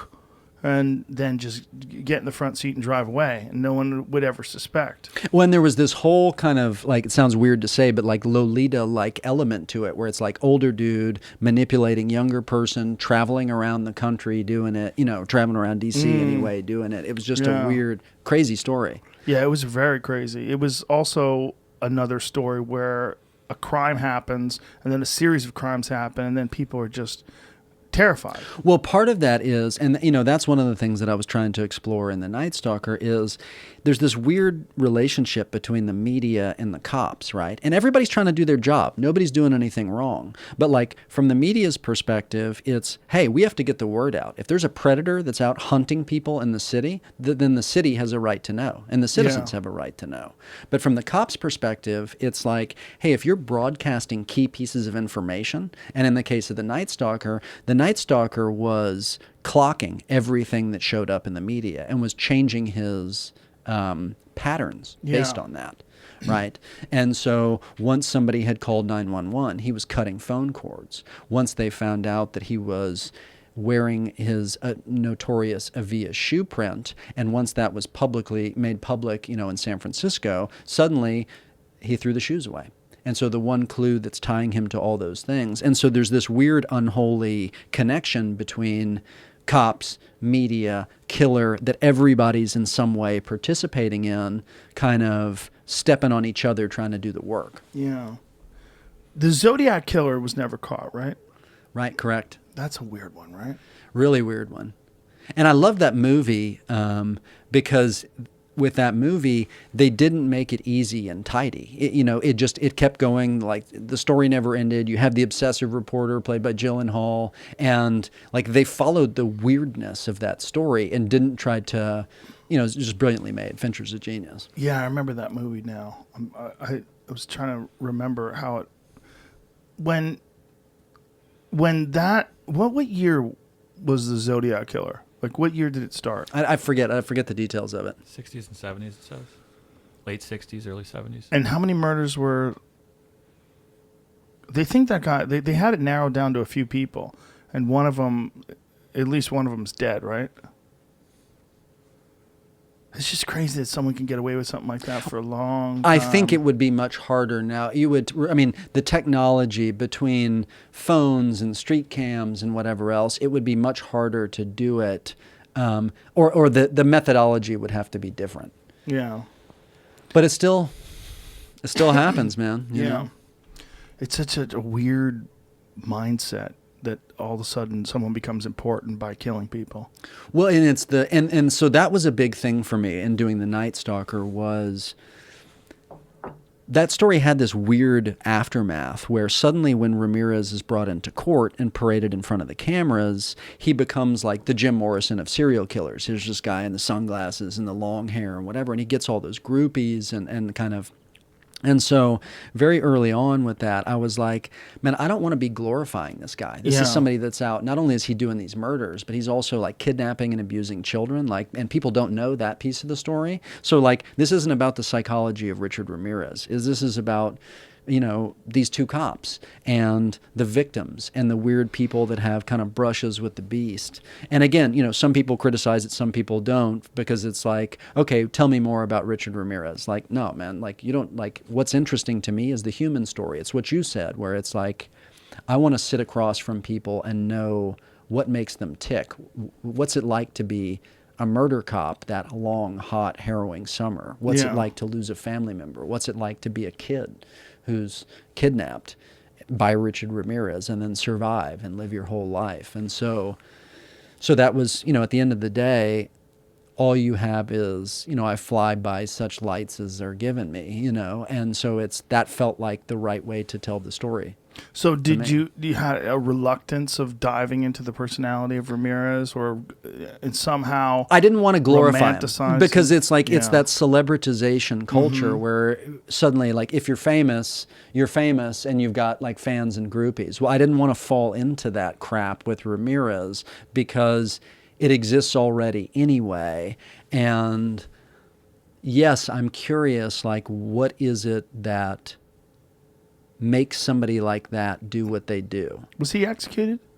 No, he was sent to San Quentin, sent to death row, and then ended up dying this sort of strange, uneventful death. Ends up dying of cancer, I think pancreatic cancer, and kind of ends with a whimper rather than a bang. You know, it's just a strange sort of end to that story.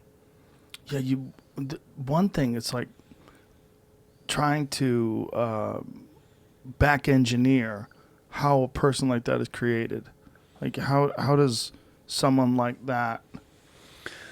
Well, here's some tidbits that I had heard, and this stuff is not in, obviously not in the Netflix series. Some of it we're doing a sort of after the doc podcast thing on. Some of it we're going to hopefully remake it as a narrative series. But like, what happened was he's in El Paso. His father is a cop, and would drag him to the graveyard at night and like chain him up in the graveyard.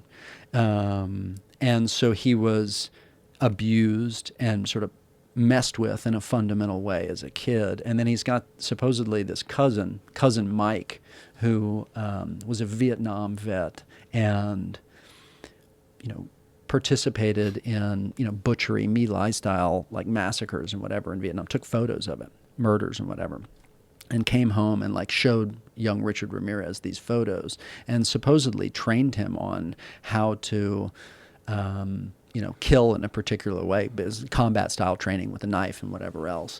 So he gets like, he's abused, he's sexually molested, he's locked up in the graveyard, he's got this psycho cousin, and all of this becomes this crazy cocktail. He's a thief, they call him Five Finger Richie, and then eventually he washes up in LA and he's shooting dope and he's out of his mind and begins to get a taste for it. It's for him, it was when I see the fear in your eyes, when you flinch, that's what gave him the sexual charge. And so he starts doing this and just ripping and marauding his way through Los Angeles. But I didn't want the series to be like a platform for that, for his justifying or explaining it in some way or another. Yeah, did you struggle with that at all? Like trying to... It's like, yes. And that's what I guess I was trying to articulate before, which is all these things have these like major moral questions where it's like, okay, if I'm making a series that's about Richard Ramirez and suddenly this guy's face is on a poster, even if I don't put him in the show, until episode 4 or whatever, am I contributing to that mythos and that celebritization of this guy? And so constantly you're asking yourself, like, I'm fascinated by this story.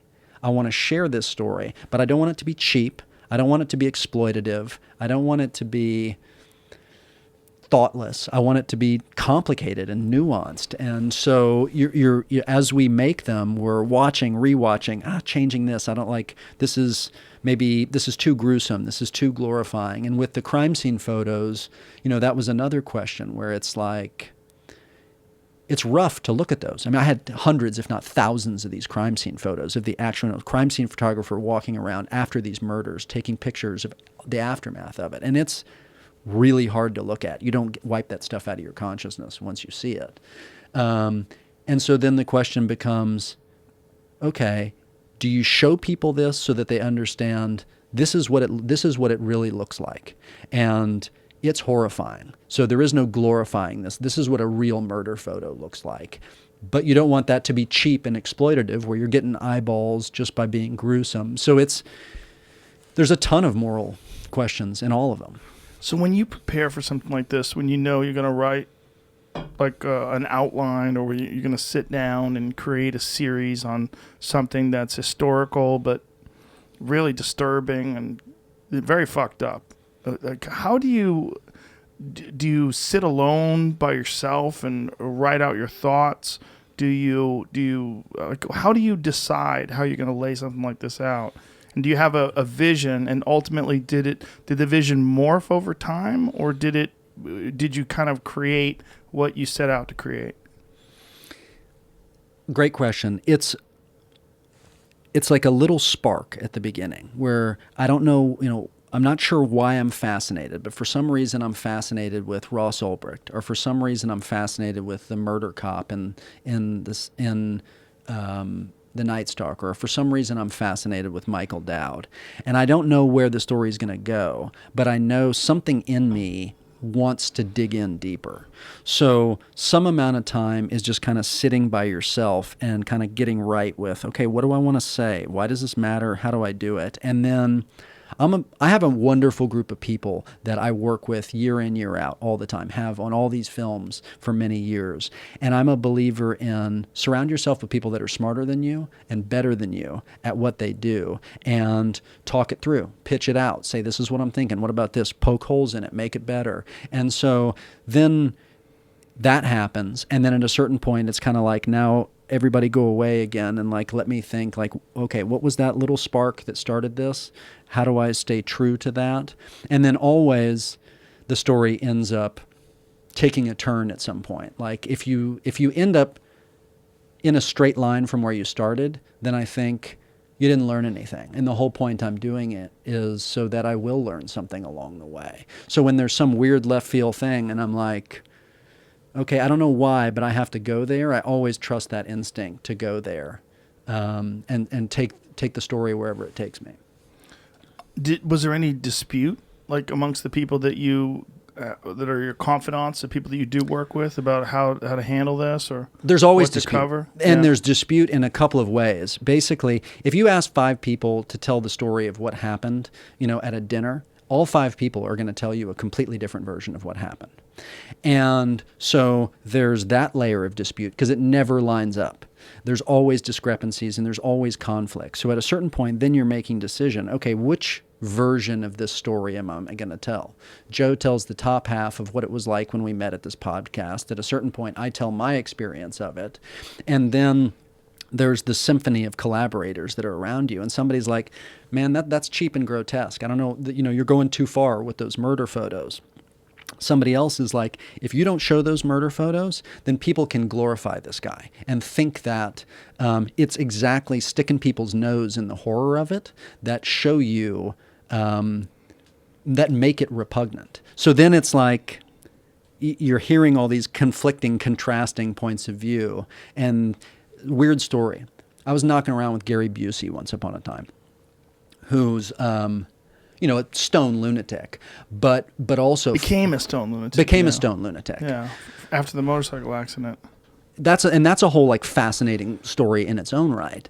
But basically, what Busey said to me is, he said, "Here's the deal, man. On a movie set, everybody is a spoke in the wheel, and the only thing they care about is their spoke. The camera department cares about what it looks like on camera. The actor cares about his performance. The production designer cares about what the production design is. Your job is to shut up and be the quiet center of the wheel and make sure the wheel turns." And I've never forgotten it. It was profound advice. And I return to that again and again. It's be the quiet center of the wheel. But you also have to be the guy who directs it in the direction that you think it should go. If you think it's being led astray by all those other pieces of the wheel. Yeah.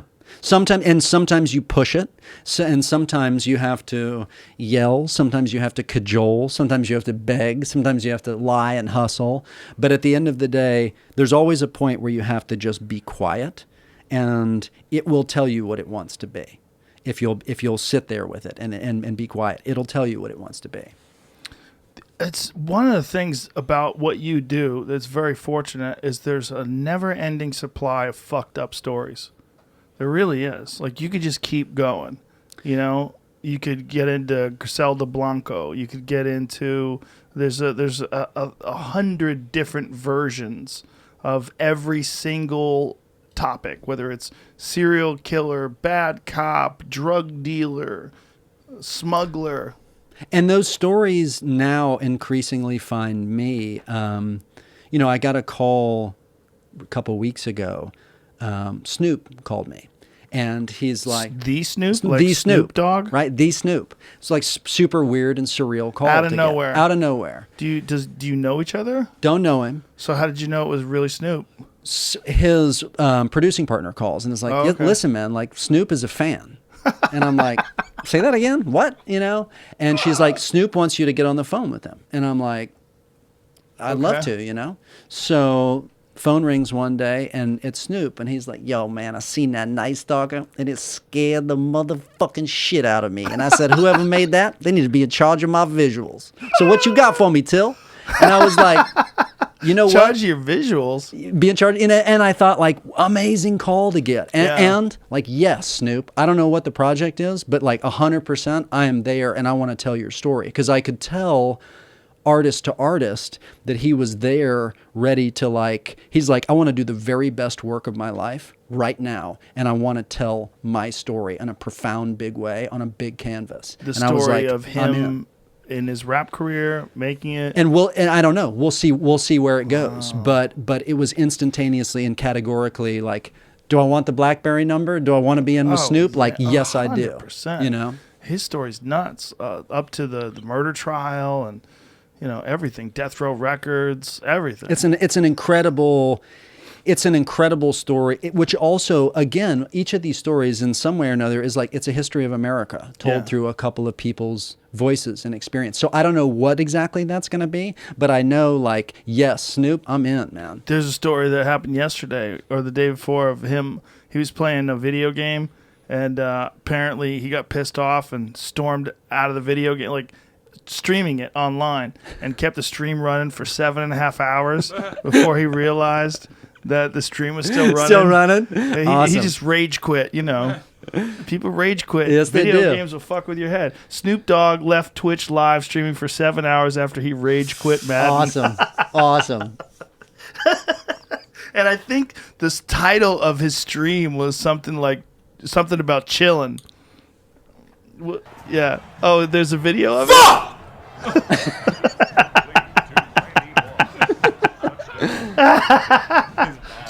Everybody understands this.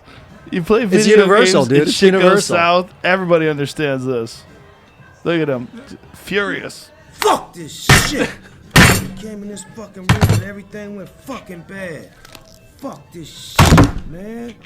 He doesn't know that people are watching. And he's playing Roller Coaster of Love.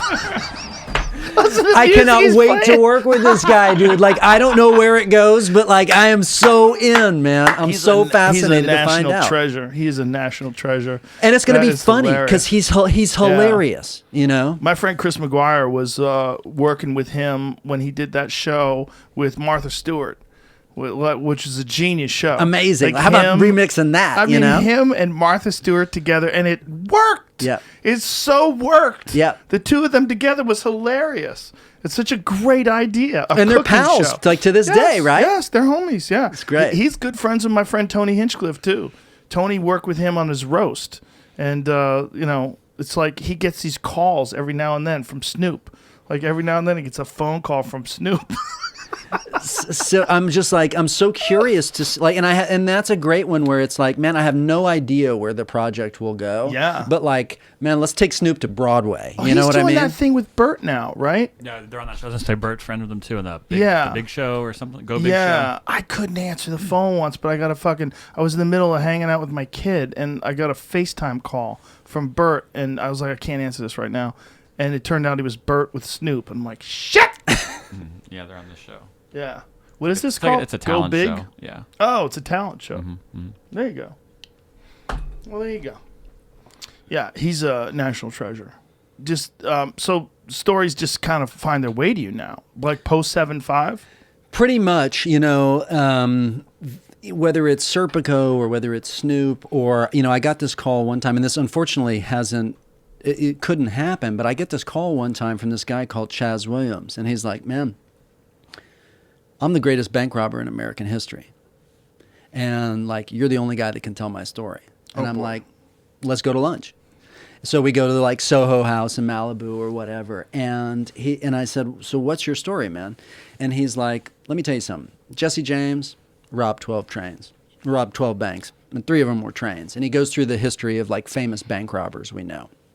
He's like, man, I robbed 60 banks. 15 of them while I was in prison. I'm like, come again? I'm like, what do you mean while you were in prison? He's like, I'm in prison in Milan, Michigan or whatever at the time, locked up for bank robbery. And they start to have a work release program. And so I'm locked up in the hole, and I get hold of the like newsletter that the guards are passing around, and it says, you know, work study release, where if you enroll in college, you're an inmate, you can get a day pass to go attend college. So they start this, like, he and his crew start this like 3-year long con to be on good behavior so that they can get work release. You know, that is to say, you're locked up in prison for 5 years, but you're coming out to get a study whatever, you know, English literature. And so you go out during the day, you get bussed out of the prison, you go to the college, you come back at night. And it's these like sort of sexy, badass black bank robbers. And it's like kind of young, do-gooder, liberal, like white girls that are trying to like get them out on their work release, right? And so he's like, so basically we start doing this. And I'm like, okay, so they drop us off at school. And as soon as they drop us off at school, we slip out the back. We go rob banks during the day. We take the money, we get a stash house, we, you know, get girlfriends, we get jewelry, we get whatever. We're back by 5 o'clock in pickup. We go back into the penitentiary at night. We spend the night, you know, in the joint, and we start robbing banks. And the FBI is looking at this, and they're like, man, this has got to be Chaz Williams. But it can't be Chaz Williams, because Chaz Williams locked up for bank robbery. How can he be doing these? And so they had run all of these bank robberies for a while, and they had their master plan where they were going, and they'd save the stash, you know, all the cash that they had made in apartments and guns and all the tools of the trade. And they were going to buy a nightclub, and it was going to be, I forget the name, some amazing name for the nightclub. I forget the name of it. But it was going to be, when they got released, they'd take all the money from the bank robberies and open their nightclub. And then, as always happens, one of the crew ends up getting busted, rats them out, and literally right before they're supposed to get out and you know, on the final job, they all get taken down. And so we started to develop this together. I was like, man, this is an amazing, like, what a crime story, you know? And so developing it, I was like, because a lot of this is about trust, right? You're getting people to tell you these stories that kind of shouldn't be told in some way or another, you know, where you're, Yeah. And so in this case, I was like, listen, I'm going to send you a question. I'm going to write a voice memo, speak a voice memo, and I'm going to send it to you at night. And just like, I'm going to ask you questions. I'm curious, like, what's it like to be like black in America? What's it like to, you know, why do you decide to rob your first bank? How old are you? Whatever the questions are, whatever you want to say. Nothing's off limits, anything you want to say. And so he would then record all these voice memos of telling me the story of his life and how he got, you know, radicalized from, his father goes off and serves in World War II and is a war hero and comes home, and then they go into the South and he starts walking into, you know, places, whatever, and people are calling him boy. And he's like, and as soon as I heard somebody calling my dad boy, I was like, fuck Uncle Sam, man. American dream, I'm going to steal mine. And in that moment, I decide I'm going to become a bank robber and get my piece of the American dream. So I'm like, this is an amazing story, right? And then right as we go out to do it, he ends up going to see his son in Florida and drops dead after an airplane trip. And so I never got to tell the story. But it's this, and I'm sitting on all these like amazing How old voice was he when he memos. died? 60s maybe. Just heart attack? Or- It was, I think he had an aneurysm or something along those lines. But he had this whole, so he became a bank robber, and then he had this whole second act as like kind of hip hop impresario, because he had the ultimate street cred. There he is, Chaz Williams. Amazing guy. Wow. How much time did he wind up doing? He did a number of years, but he got out and sort of, you know, started in the game, like broke 50 Cent and sort of became a promoter and like, you know, had a Foxy Brown and this whole kind of second act, because he had the ultimate street cred as the Yeah. world's greatest bank robber for the hip hop crowd. So he had this whole crazy second act. And I was so excited to tell that story. And then, you know, boom, he dropped dead. Maybe I do it as a pot. material. Well, I have all his voice memos, so it's like maybe we do a podcast, or maybe we do, I don't know. But it's an amazing story that I want to tell still, you know. That wouldn't be a bad podcast if you could do it like, you know, Wandry does those like really detailed podcasts with great editing, and they tell stories. Like, have you ever heard the one on Aaron Hernandez? Yeah, it's amazing. Oh, And it's crazy, right? it's so interesting how, you know, and like you were so at the forefront of this, where the world kind of caught up with the podcast thing. But it's amazing, those long form stories where people want to be told an amazing story, and by somebody that really knows it and kind of cares about it and will tell it lovingly. It's like this show, right? What you do is you're curious to meet people. So you sit down with, okay, who do I want to know? And like what makes them tick? And I think why people hook into you is the same reason that why people hook into the Aaron Hernandez thing, because it's like, give me a fascinating character who I don't quite know what's going to come out of his mouth, and let him tell me a story. Show me your curiosity and fascination about something, and everybody can vicariously enjoy it. Yeah, I don't think too much about why this thing works. It just works. I'd fuck it up. Right. I'd probably start leaning towards that direction or something like that. I just keep doing, and I'm sure it's changed too over time.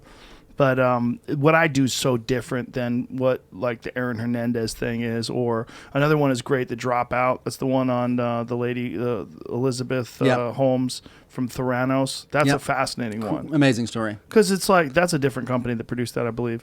But that's one where you just like, you hear the whole story unfold. You're like, God, what a perfect combination of factors. You know, everybody wants a female genius who's some, you know, self-made billionaire tech giant who figured it all out. But meanwhile, it's just a fucking con artist. Just a hustle, man. And the best part about it's the fake voice. Right. It's my favorite thing. When I listen to her talk now, I can't unhear that fake voice. Right. And Can't when you unring find that out bell. that it's a fake voice, like from the other people, like, no, that's a fake voice. And they're like, she doesn't talk like that. Well, she's talking like this, like a guy. Like, she figured out that that's like part of this character that she created. Black turtleneck, dresses like Steve Jobs. The genius of the hustle. God damn, people are weird. Yeah. It's so fascinating. The Aaron Hernandez story is more sad to me than weird, because I know too much about brain damage. You know, I know too much about it from fighters. I know too much about it from personal experience with people and my own, you know, getting hit in the head. I think there's something about that. When you find out that when they do the autopsy on Aaron Hernandez, they find out it's like some of the, and he died, I believe, at 28. Some of the worst CTE they've ever seen.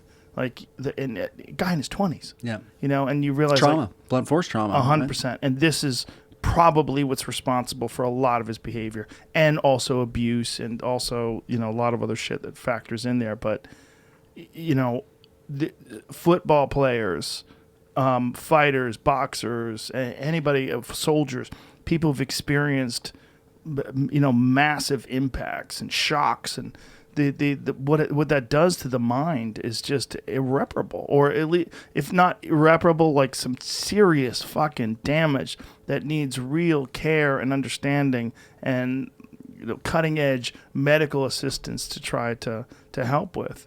It makes me think of, there's that crazy story in the like psychology textbooks. You know, the story of Phineas Gage, who's like this guy who was a railroad worker and was this very kind of responsible, squared away guy, and was going around and was, you know, tamping dynamite and the railroad ties. And at some point one explodes and it drives a railroad tie through his head, all the way through his brain, frontal cortex or whatever. He survives. They pull it out, and no seeming damage to him. But what it had done was it had given him this very basic brain trauma where it changed him the rest of his life. He didn't seem like he was off, but suddenly he was like a boozer and an abuser and whatever. And it totally changed the trajectory of the rest of his life. And it was actually the beginning of how they began to study brain trauma and what the impacts to different parts of the brain were. It's a crazy story of Phineas Gage. Is that how it went through? Oh, Jesus Christ. What year was this? Looks old as fuck. Yeah, it's That's like him? 1800s or something. Show me that right? picture of him. Like he's got one eye now. No. Oh, it is. Yeah, I guess taking a picture with it. Yeah. That's the thing that went through his head. Blow that picture up. What in the fuck, man? That went through his whole brain? And he didn't lived? kill him, and like he's still able to like go to work, but now he like, you know, doesn't want to show up, doesn't want to do what he do, and it completely changed his personality. And because of that, they started studying different parts of the brain controlling different things. Look how big that thing is. That went through his whole head? Holy shit. Look at that, all the way through the brain. Holy shit. And the skull. I mean, out the top of the skull is bonkers, right? It's so big. Oh, look at the hole. That's insane. That is fucking insane. That didn't kill him. That guy Yeah, or should've- even impair him other than to make him. He should you have been know, a fighter. wild man. That guy probably would have taken a Yeah. hell of a punch. You know, there's like some people are just extra durable. Yeah, that's nuts. Well, oh, look at the photo, the X-ray photo, like that one down there of the image of representing what it must have been like. Oh, so it completely fractured his skull too. Oh, Jesus Christ! Fuck! Wow. Bonkers. Yeah, completely. Oh, look at the picture of him before and after, Jamie, right there. Yeah. Changes like the look down to the very look in his eye, right? Yeah, it made him fucking crazy. You know, that's the story of Sam Kinison. Not a rod through the brain, and also Roseanne Barr. And they're Busey. both- yeah, exactly. And Busey. Busey changed his face, like changed the shape of his head. Like one eye is higher than the other eye after that accident. Motorcycle accident with no helmet on, hit a curb. Well, he's been clinically dead. I forget. I knocked around with him for a minute, right? And I always thought that there was like this. There's like an amazing movie in him where it's the life and deaths of Gary Busey. So, like when he first started out his life, and it's been a while since I've thought about this, but he was the drummer for Leon Russell, and Leon Russell's like first record is credited as like Teddy Jack Eddie, which was actually like Gary Busey. So Busey has this like these crazy different lives that he lives, and then there's eventually the motorcycle accident, and he's pronounced clinically dead several times over the course of his life, and it changes who he is. Several times? Multiple times. And I always thought like how weird, because he's a character. I wanted to work with him once upon a time. And it was like when I was first getting started out, and I was working in this production company in Malibu. And there was a dentist upstairs, right? It was like the dentist to the like stars or whatever. And I was like, man, I think that was like Gary Busey coming in there. So I went and told the woman that ran the office, I was like, listen, man, next time Busey comes in, you let me know, because I'm going to go like buttonhole him when he comes out. Because I want to pitch him a project or whatever. And she's like, all right, you're on your own. So Busey comes in to get his teeth fixed. And she calls me. She's like, all right, Busey's here. So I come running out, and I'm like, Gary, I'm Tiller Russell. I want whatever the hell I wanted to want, And he looks at me with those like intense, like killer eyes, and he reaches down and he takes a piece of paper and he scratches his address on it. And he hands me the address. And he's like, tomorrow, 5 o'clock. You'd be at this address. And I'm like, all right, So I drive over, and it's in the Pacific Palisades, and I get to this house, and the house is like beat to shit. The like door buttons, popped out, and it looks like there's like bullet holes in the door or whatever. And I'm like, this is gonna be a weird one, So I knock on the door, and nothing. I don't hear anything. Knock even harder on the door. Third time, finally I'm like, screw it, man. This guy asked me to come over here. I want to talk to him. I want to see if I can get him to do this movie. So I reach up to the door, and the door handle clicks open, and I push the door open, and the door swings open. And I look back, and there on the balcony is Busey, and he's in a robe, buck-ass naked, with his like cock hanging down, and he's got moccasins all the way up to the top of his knees, and he's holding a shotgun. And he looks at me and he locks eyes with him. And I'm like, dude, this is it. This is how you die. Like Gary Busey picks up the like 12 gauge and blasts your head off. And he waves and he's like, come in here. Look at my cock. So I'm like, all right. So I like close the door behind me, and I go in, and I go out to the balcony, and he's like, and he's pointing out, he's like, there's a fire. You see the smoke? There's a fire in the Malibu Hills. What do you think we should do about it? I'm like, Shoot it. like, we're not firemen. I don't think we should do anything. Let's leave it to the professionals. And he's like, no, we got to go investigate this. This could be a problem. Get in the car. So we run out, and he jumps into his car, his Mercedes, like black Mercedes, just beat to shit like the house. And he's driving completely naked, other than the robe, holding the shotgun, wearing the moccasins. And as we're driving, he's driving on the left side of the road, like cars coming at us and shit, and he's like, all right, pitch me the movie. What do you want to do? As we're like driving up to the fire. And I'm like, trying to like pitch him the movie. But because of that, we end up kind of knocking around together for a minute. What year is this? 20 years ago or something, right? I mean, 15 years ago. And so we end up, shooting a short film or something together, and then eventually he calls me up and he's like, I gotta move out of the house. Can I move in with you and the kids? And I'm like, I don't think that's gonna work, man. You know, like I love I have you, Gary, to move but out of the house. Can I move in with you and your kids? and so Oh you know my that didn't God. happen. And it's been a hot minute since I've seen him. He's probably strangle me if he ever got hold of me again. But I always thought like that's another guy that's like he's lived literally lifetimes and deaths over the course of his life. So Like, how has he died clinically? How's he been? well, one was clinically- the car wreck. One was like I forget. I forget motorcycle accident. I mean, I'm sorry, the motorcycle accident, and I don't know. I don't remember what the other ones were, but multiple times he told. So me. there's ones before that. Before the motorcycle I accident. don't remember the details. I just know he told me multiple Problem is, times. after the motorcycle accident, everything's real squirrely. It's hard to understand. I spoke with him on the phone once because Alex Jones was hanging out with him, and Alex Jones called me up. He goes, "Joe, Gary Busey wants to talk to you." I go, "What?" And he puts Gary Busey on, and I didn't talk to Gary Busey. Gary Busey talked at me, and there's a long thing about the universe and about life and death and the spirits and entanglement with the cosmos, and it's like crazy.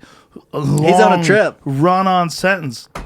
And at the end of it, I think I went, "All right." And he goes, "Well, someday we'll talk in person." And then he hangs up the phone, and that's it. I'll tell you what though, the weird thing is, you know, and I joke about it, but it was the single best cocaine overdose. I thought there was another one. 1995 cocaine overdose. Wow. Surgery to remove a cancerous plum-sized tumor in his sinus cavity. Oh my God. I don't know if that comes from the coke. That was only a couple years later. Woo! Oh, he was in his second season of Celebrity Rehab. You remember that fucking show? God damn, what an irresponsible show. Stanhope had a great bit about it. That fucking show was so ridiculous. Take a bunch of people that are literally at the low point of their life and then exploit them and light a fuse, Pretend you're just helping them. right? We're just rehab. And put This it on is- TV. Yeah. This is about rehab. This is about getting you healthy again. Fuck that show. That show was so ridiculous. I'll tell you what though, Busey, you know, it was the single best advice from anybody I've ever gotten about being a director in terms of being the quiet center of the wheel. And I to this day I quote it, and it's like, man, like I heard him. Well, you the know? dude has been in some fucking amazing movies. I mean, before everything went south for him after the motorcycle accident, you got to go back to like Lethal Weapon. He was sensational. One of the in that great fight movie. scenes ever in the movies. Yes. That last fight scene in the rain with Mel. It's the first time people figure out a triangle. Yep. Nobody ever saw a triangle before that. It's because, you know, Mel Gibson had been training with the Gracies. Like, Interesting. I didn't know that. Yeah, I think it was Horian Gracie was the one who trained him for that film, and you know no one had never seen anybody throw a triangle on somebody in a movie before. Such a great fight scene Oh in my the God. rain and the mud and And I want to say that's like 89 or 90, 87. Wow, that's crazy. So you're talking about a film that was a solid 6 years before the UFC. it's amazing. So the right? UFC is in 93. No one had any idea what Brazilian Jiu-Jitsu was. Look at this fucking movie. And they go Look how at young it. they are. Yeah. So he scissor sweeps him to the ground. It turns into this wild, crazy slugfest in the rain. Cops come. Look at that. Fucking crazy. I remember this movie. This is a great movie, Great movie. too. Great movie. And they're letting him duke it out. See if you get to the part where he gets him in a triangle. It's the very end of the fight, right? Yeah, it's a crazy scene in a movie, man. Like you've never seen. Oh, that's right. I forgot how long this fight goes on. It's a 5-minute scene. They had sticks and Kubotans, and he whacks him with that. Mutual combat. Yeah. It's, you know what's great about it? It's ugly and raw the way a fight is, not like the way. There it is. There's There your it triangle. The first time you'd ever seen this in a film. Like nobody ever scissored someone with their legs. A shitty triangle, though, by the way. Terrible technique. Hindsight's 2020. If I was Horian, I'd be like, my friend, you have to cinch this. Grab the ankle, pull it tight. Like, he's got him there, though. That's pretty good. Towards the end, I don't like where his foot is. But it's okay. It's supposed to be about 4 or 5 inches higher under the knee. But, you know, good enough. Got a lot of people curious. They're like, is that real? Can you do that to somebody? Great fight scene, man. Fuck, great movie, man. Great movie. Great Great movie. movie. but he played such a good Psycho. Well, and then you go all the way back, like Big Wednesday, the surfing movie, like John Milius did. Once How about upon the a time. Buddy It's Holly amazing. story? The Buddy Holly story is amazing. He played Buddy Holly. So good. Yeah, no, but Gary Busey was a beast. He's a tremendous actor. And there's something about someone who's stared at death and also just gone so far with coke that they died. Yeah. Like those To the other side. You know what I'm saying? Like those crossover dudes that have just they've peered through the curtain. Yikes. Shut it and came back over. There's something about people that have partied that hard that they just make there's a certain maniacal aspect to their performances that's so believable. So committed. You know? Yeah, Yeah. so committed. Yeah, like guys who party, like really fucking party. So what was the Kinnison story? You started to tell the Kinnison story. Got hit by a car when he was a kid. And his brother Bill says there's two different versions of Sam. There's Sam when he was young, who was like a normal kid, and then he gets hit by a car and he becomes a fucking maniac. Like bad head injury and just completely impulsive, wild, reckless. Phineas Gage. Yeah. Well, the same thing with Roseanne Barr. Roseanne Barr, a student, walking across the street rather. Someone's driving. They can't see because of the sunlight in the windshield. Hit her in traffic. 15 years old. She spends the next 9 months in a mental health institute. Wow. She gets locked up in an asylum. Yeah, can't count anymore. Was a straight A student in math. Now can't count. Like her brain's completely frazzled and becomes this wild, crazy, impulsive comic, much like Kinnison, you know. And those two are in my money. For my money, they're in the top 20 of the greatest stand-ups of all time. 100%. 100%. People, especially like important figures, like Roseanne Barr was the first or one of the. You know, you got it like. Joan Rivers is for sure one of the first two, but there's something about Roseanne's style of comedy that was so brash and I don't give a fuck, and you know, like she was like a wild woman, you know, like one of the very first in terms of like her style, the way she did comedy. Like she was a straight up killer, man. If you ever get a chance to see her live in her heyday, she was a monster. She would destroy. And that wild impulsiveness, a lot of that I think came from her head injury. You know, it's crazy to me, you guys, the stand-up comics, like you're the bravest people in the world because you are standing there in front of a room full of people, absolutely nothing, stone naked, with nothing but your wits and your game. But let's stop you right there because that's not true at all. Cops are braver, firefighters are braver, soldiers are most certainly braver. It's a different kind of Fighters vulnerability. are No, braver. it's a different. Yeah. It's a different kind of vulnerability though, because like it's one thing with the physical. There is. Okay, it's a scrap or it's a gunfight or it's a whatever. When you're walking into a room and you're just having to like capture people's imagination, that's an amazing thing. That's voodoo, dude. That's something coming out of somebody to be able to do that. It's a thing that you get better with over time, though, and it actually gets easier. This is one of the things Joey Diaz says the best. He goes, "It's the hardest, easiest thing you'll ever do." What does that mean? Because it's really fucking hard, but once you get good at it, it's really easy. Like, Joey Diaz would get high as fuck, walk on stage, and murder a room. Like, he didn't think twice about what he was going to say. He didn't worry about it. He had bits in his head that he could go to, but he would just be free. And he would go on stage and just destroy. And then he'd get out, hang around for a bit, high-five a couple of people, give them hugs, and get in his car and drive away. I mean... I don't even understand that because it's like improvisational jazz or something where there's like a lot how of do you jazz have to all it. that in your... There's a lot of jazz to it. That's why a lot of comics like being obliterated on stage, because that's kind of how you create. You got to create it a bunch of different ways. You don't have to. Like, people do it different ways. Like some people, they write notes down on napkins and they have a rough outline. Some people write out a monologue and they go on stage and they just kind of perform it. Like Carlin did that, kind of performed it pretty much the way he wrote it. Rehearsed prior to coming in or just roughed out? I don't know. I don't know if he rehearsed it, but he certainly memorized it. He had a monologue. Like Carlin would essentially write out his thoughts on things, and you know, some of the best writing, really, in terms of like social commentary. To this day, people are handing out clips of Carlin talking about some of the shit that's going down right now in our culture.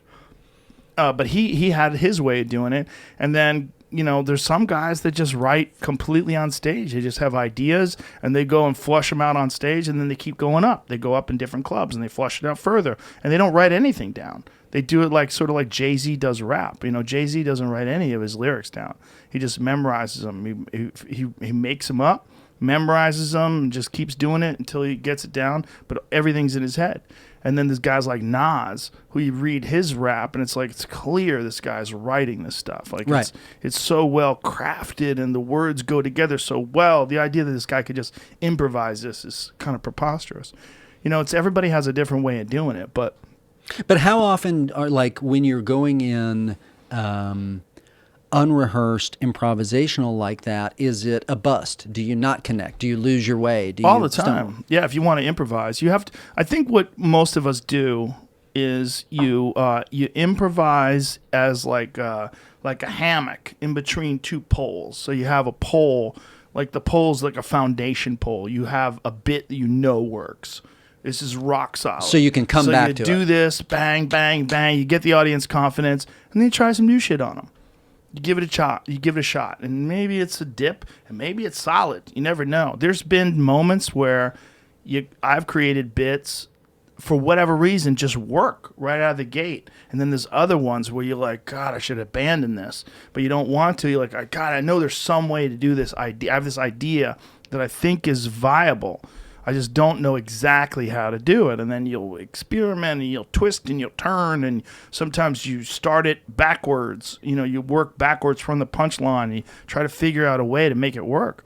And are you talking about in that scenario live, kind of in front of people, or are you talking about when you're rehearsing prior to going in? Well, I don't rehearse ever. But what I do is I listen to recordings of old sets, not old, like last week or last night or whatever, or I listen on the way home, and I do write. And when I write in total silence. I just write, just me sitting in front of a laptop just writing.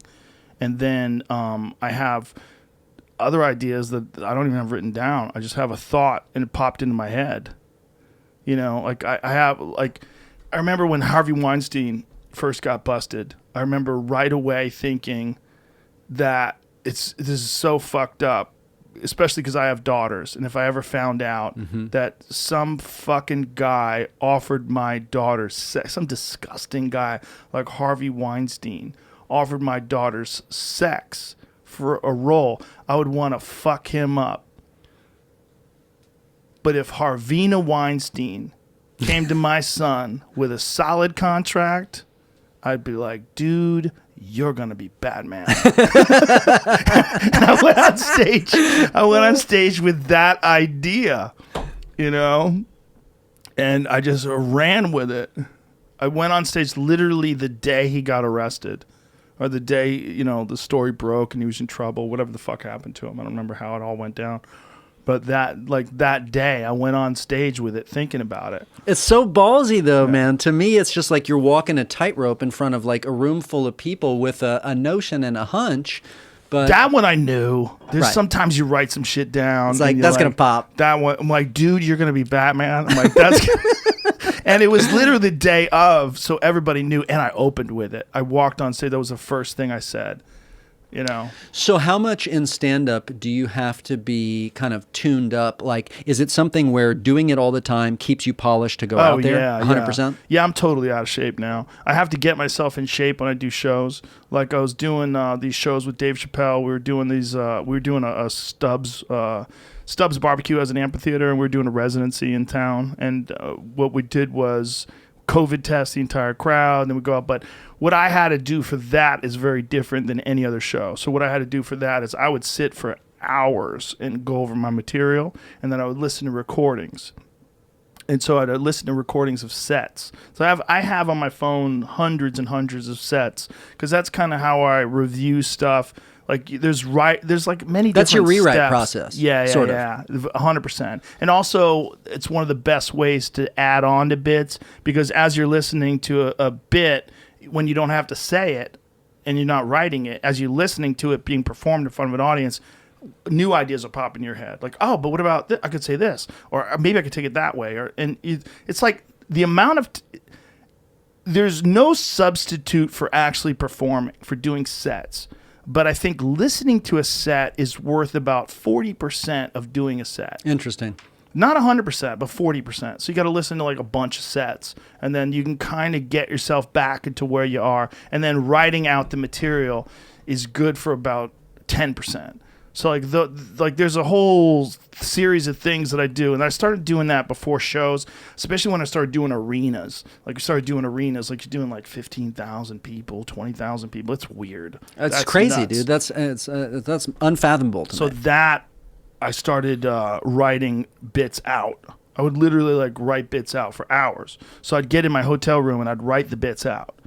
Look, it takes forever, but that way they're fucking cemented in my head. And then there's a freedom of that where you could just be completely loose. Like you don't ever want to be thinking about what you're gonna say. You want to be like in the moment. So you've cooked it in the writing Yeah. process in that scenario. You've done enough writing the bits that you've got it locked in, Yeah. so you can still be loose then. Yeah, so like my notebook is not really a notebook. It's a notebook, but it's not. I don't write in my notebook in terms of like new ideas. The notebook is really the ideas I already have written down over and over and over again. Like if you read my notebook, it's like Jack Nicholson, The Shining. All work, no play makes Jack a dull boy. All work, no. It's like I'm really writing bits over and over You're again, sharpening page them. after page. Yeah, I'm just getting them burned into my head, like that moment. But the writing process on a computer is very different. That's just hundreds and hundreds of these Word docs, and different. I do it in Scrivener, and I do it in a bunch of different forms. I just get bored, so I write it in. There's a thing called Write Room. I like to use that too. When I use a Mac, I use that, but most of the time I write on a Windows PC because I find like they have like ThinkPads. They have better keyboards, so I don't have to think about where my fingers are going. It just sort of flows, and it lets me get into a mind state better. But there's a lot of different. But doing these shows now because of COVID, I don't perform every night anymore, and there's no Comedy Store anymore. It's like completely closed down. So I'm out here in Austin, and there's a few places to perform, but it's a little irresponsible to do shows and promote them with no audience testing. Right. So I mean, this No, sort of we're holding coming though. pattern. We're coming toward the light. I mean, it's yeah, it's close. We're getting close. So when everything gets popping again, I know I can get ready again. I know I can do it. And how much do you share that methodology with your colleagues? I mean, how much do you shop talk with these All the time. Everybody does it different. I think one thing that separates some folks from others is work ethic. Some people don't have a good work ethic. Like some guys just are not good at writing. They don't like to sit down and write because comics in general tend to be sort of fuck-ups. Like, not in a bad way. I mean, just, that's why you became a comic, because you fucked off at work or you fucked off at school, and you're impulsive and kind of wild and crazy. To make people laugh. Yeah, I mean, that's not the type of person who sits down and disciplines himself. So it's like you have to kind of be a hybrid. You have to be a hybrid of someone who's disciplined, just to squeeze the most out. You don't have to. Like, guys have gotten really far by never writing a goddamn thing down and never listening to a goddamn single set. They just perform enough and they get into the flow. And there's actually a school of thought, and it's a good school of thought, that maybe that's the best way to do it. Just perform all the time and don't write anything down. Just perform almost every night of the week. That way it's just, you're never out of shape. It's always burned into your mind. But I come from this school of thoughts of, like, with martial arts.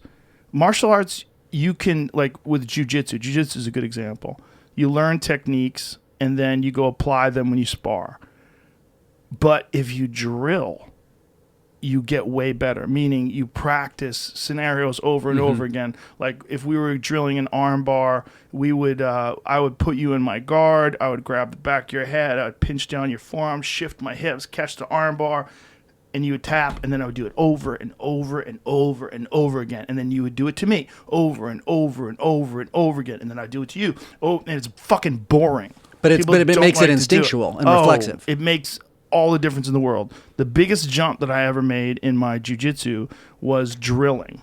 I learned when I was a blue belt to drill, and got way better because of that. Like, it made a giant difference. Like, within a course of 6 months, I jumped up several notches, 100% because of drilling. I became much more successful. And so you're saying the application of that to comedy Yes, then is the writing part. Is just sitting down and going over the material and drilling it into your head and then listening to the sets. It's really kind of the same thing. It's like, that's what you don't want to do. What you want to do in jiu-jitsu is you want to go out there and roll. What rolling is sparring. Like, you and I would slap hands, and then we would just practice on each other. It's fun. It's fun to do. Yeah, It's like a 'cause you're real in it. live video game. Yeah. It's just exciting. You know, you don't have to, you're just doing it, and you get better by doing it. And a lot of guys do just get really good just by doing it. But the guys that get really, really good, those guys review videos, they go over techniques, they drill constantly, and they put themselves in bad situations. All things that most people don't want to do. Well, but that's the discipline and craft, I think, of anything, right? Like, you can kind of wing it, you can improvise it, you can do the fun stuff, or you can sit there and, like, the grinders in any discipline, whether you're writing a screenplay, whether you're rolling jiu-jitsu, it's like the grinders and taking the time to do that. That's what gives you the level of polish and precision. It also, that's what you get further ahead. That's what I've always told people about podcasts too. You know, a lot of comics started out with me. We started doing podcasts at the same time, but I grind.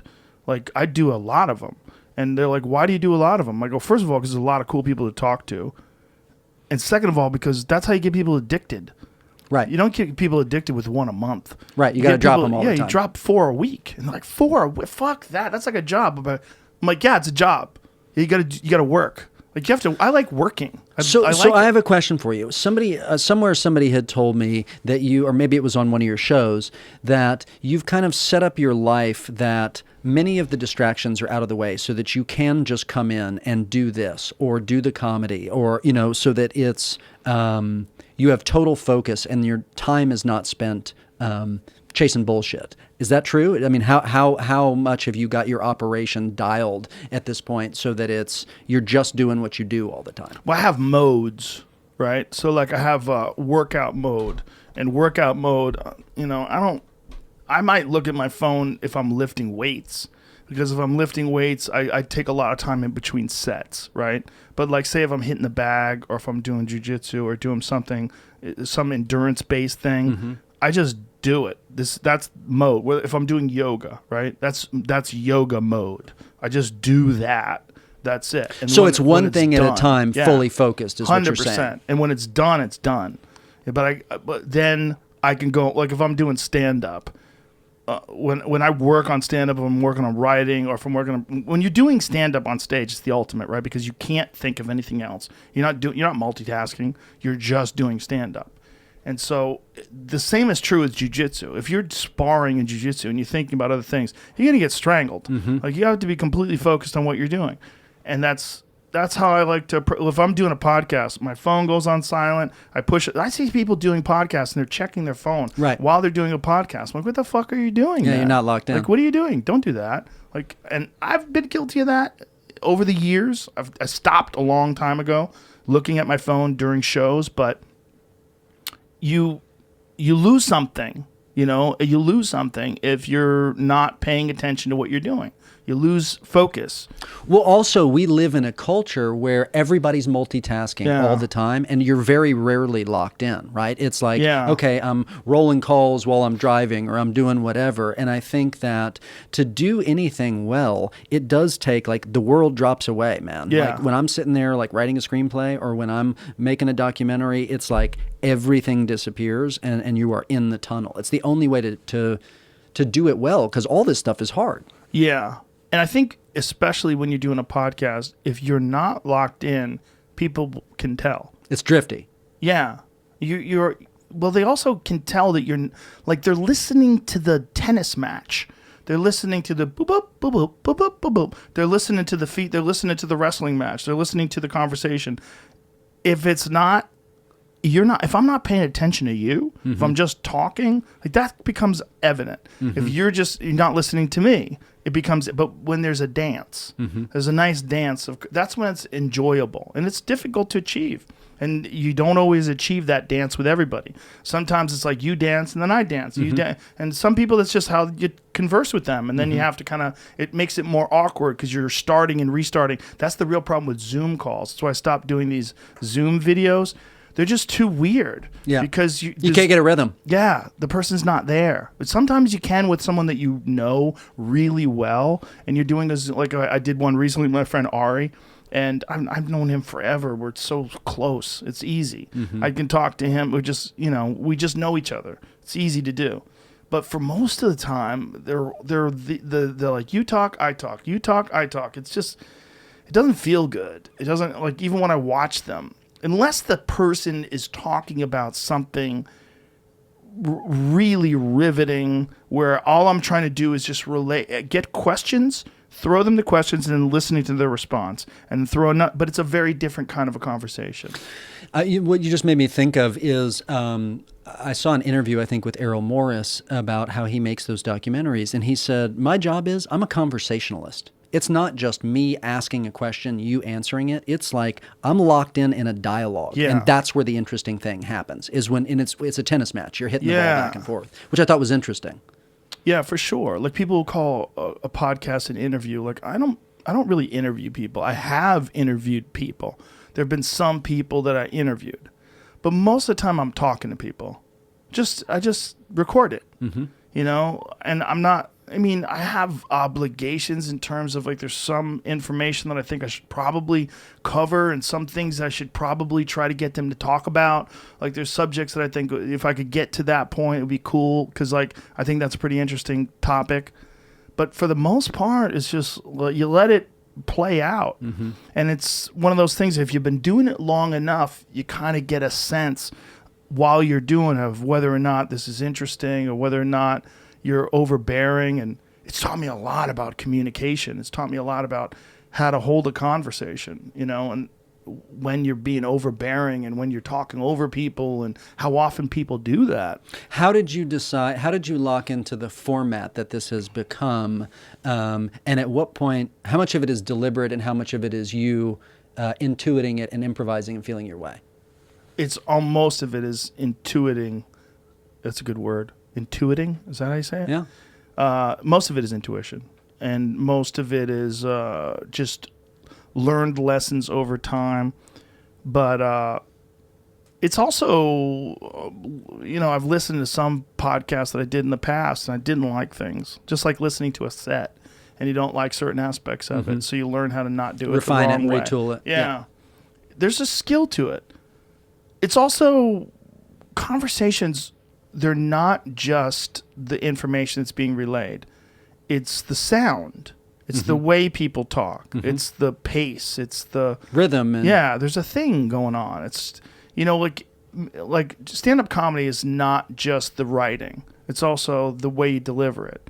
It's the same thing with music. When someone sings, right, it's not just the lyrics of the song. Okay, so fascinating how this applies to documentaries is, people ask me, like, oh, how does the documentary thing work? And how it works is, as a director, really a lot of directing is long before you ever end up on set, long before you ever end up with a camera, there has to be this level of trust where, like, the person understands, hey, this person really gives a shit about my story and is really going to go to the end of the earth to tell this right. And then on top of it, it's not with documentaries need a performance too.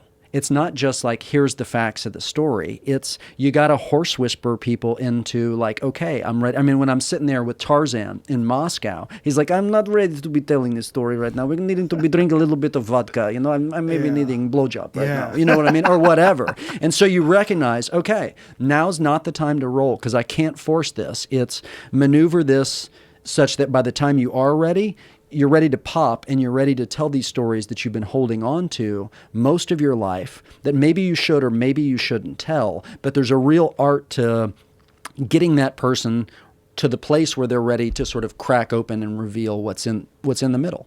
Yeah. Yeah, I mean, you're making a piece of art and you're doing it about facts and with real people.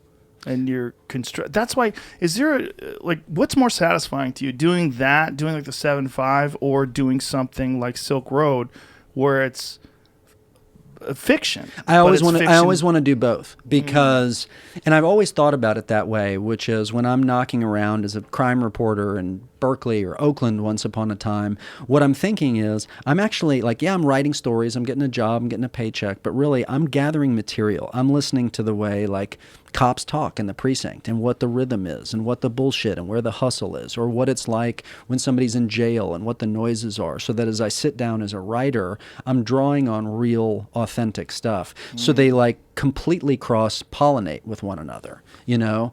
And then so that by the time I sit down to write Silk Road and I know, okay, Jason Clarke's character, I'm going to composite two different people here, but I've spent a lot of time knocking around with narcs, and I know how they treat informants, and I know, you know, the dynamic between Daryl Britt Gibson and Jason Clarke when these guys are breaking each other's balls, and it's like, you know, a little bit, you know, weird power dynamics. Like, I know those guys. I've spent time with them. And also, as the actors were like, man, what's it like to be a corrupt cop? I'm like, well, let's get Michael Dowd on the phone because he can tell us. You know what I mean? And I literally, I would just fold those guys in and be like, hey, we're making this movie. I want your help.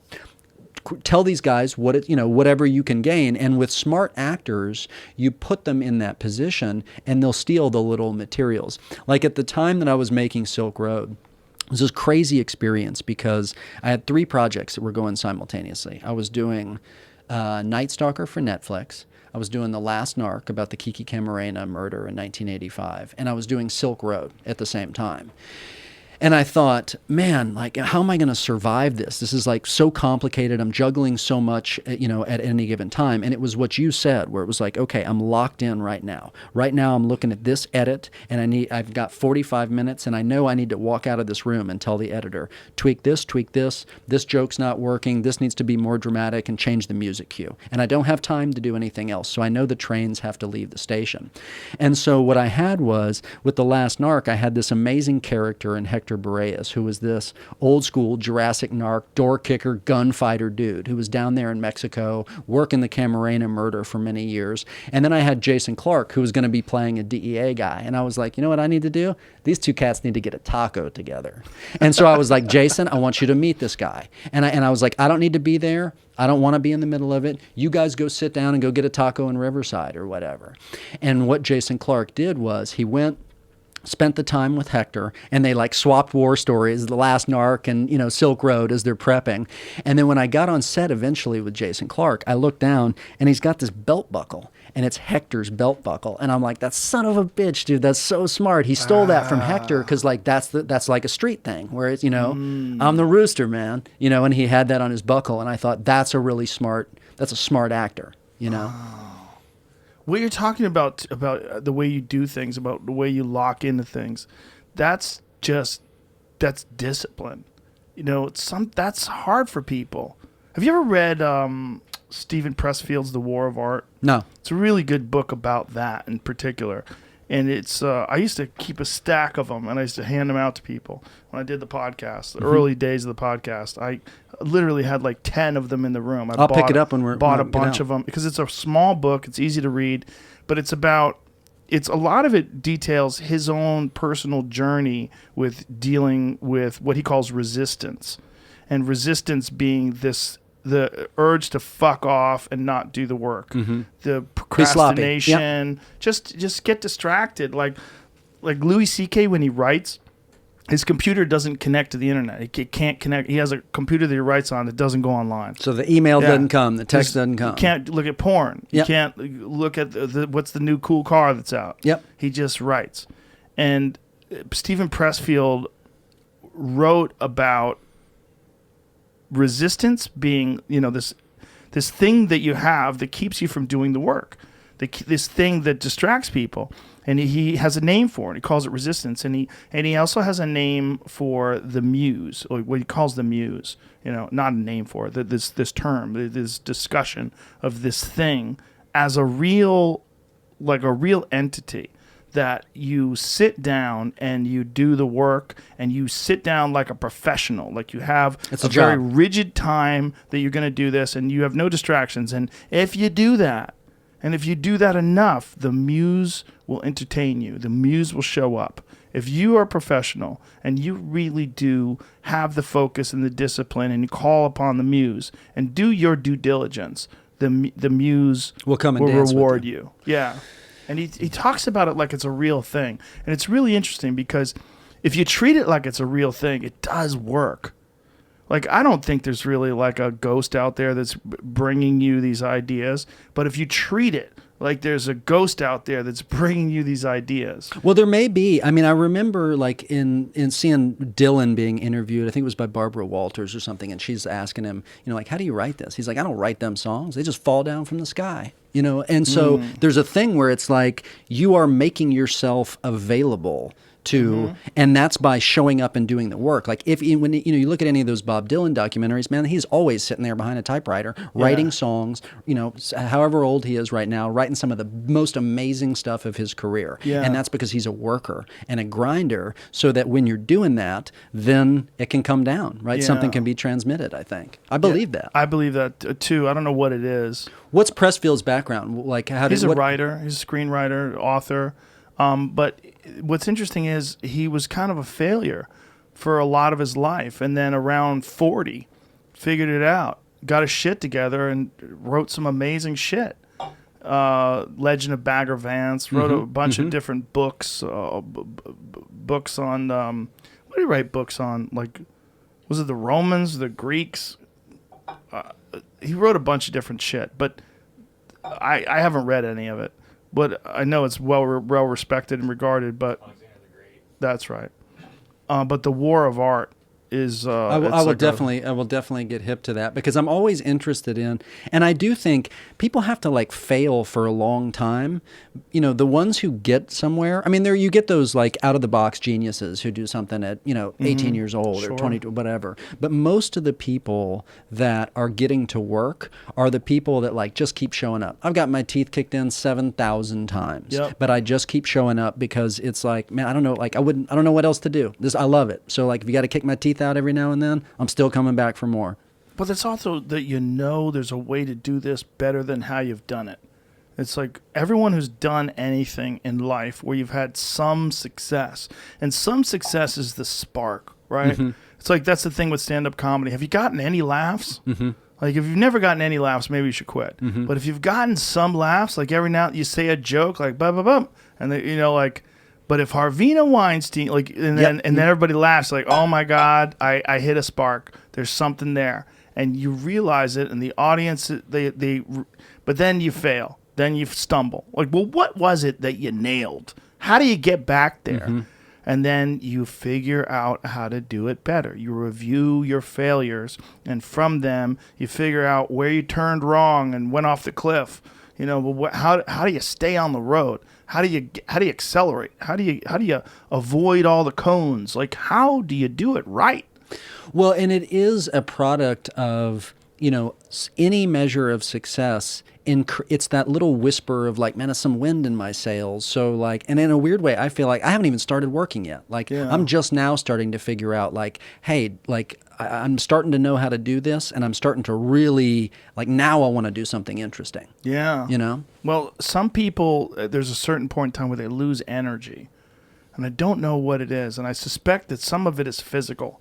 Some of it has to do with age, and it has to do with health, where you lose vitality and you lose your ability to be enthusiastic about things. And that's one of the, I'm committed to health and fitness just because of that's something I enjoy and I like it. But also because when you have energy, you can put more energy into things. Yeah. And as you get older, that energy wanes. And particularly wanes if you abuse your body, if you eat shitty food and you drink too much and you don't sleep right and you don't exercise.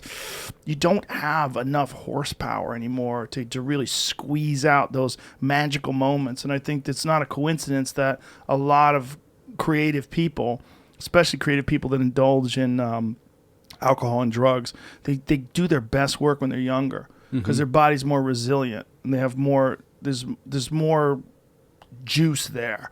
And as they get older, you hit a point where you get clean at a certain point. Like suddenly like Brad Pitt like stops drinking and is like then like turns in like Once Upon a Time in Hollywood. Yeah. And it's like, but Brad Pitt never did any bad work.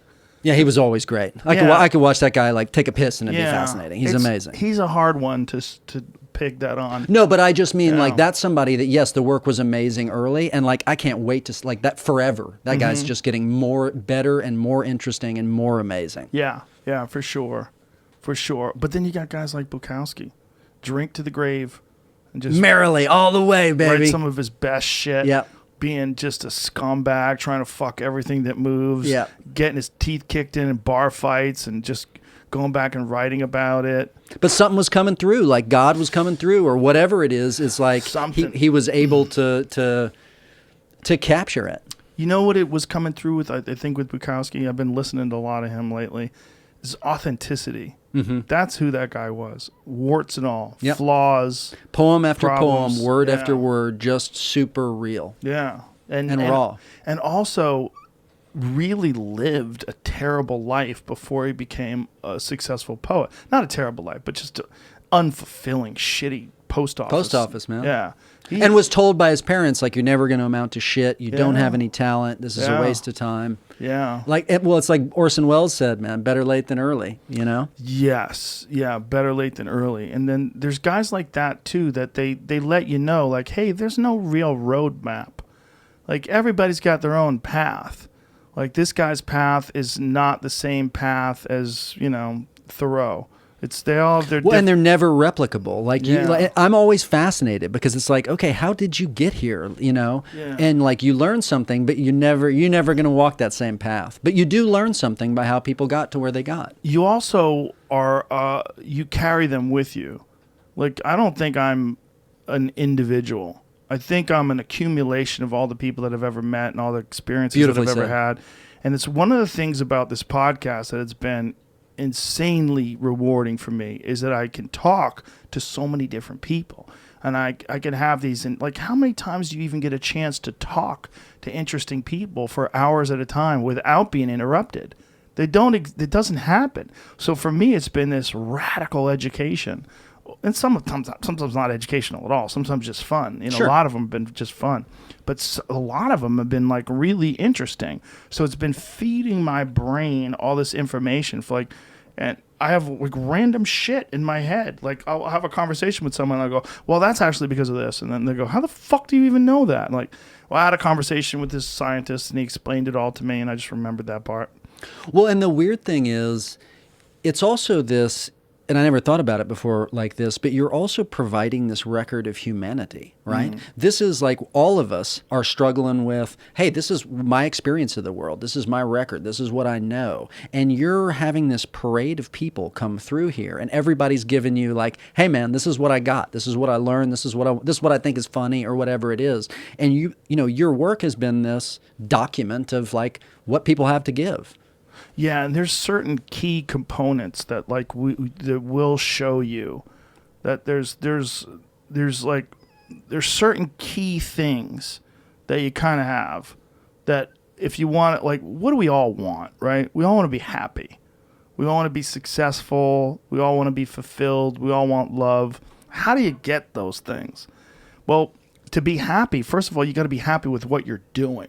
And that means happy with what you're doing in terms of who are you having relationships with, mm-hmm. who are you having friendships with, mm-hmm. what are you doing for a living? Like, these are not easy questions. They're not easy solutions. And depending upon where you find yourself in life when you listen to this, it can be really difficult to work your way out of the hole you're in. Mm-hmm. But there's a way. You got to figure out the way. The way might take you 10 years or it might take you 10 days. Everybody's got a different way. That's big. You want to be happy. You got to figure out what you enjoy doing. And maybe you enjoy doing a lot of things, but you got to pick one of those. And whatever that thing is, you got to pour yourself into that fucking thing. You can't leave any stone unturned. You can't leave any page unturned. You got to put it in. You got to put that time in. You have to. If you don't, you'll have regret.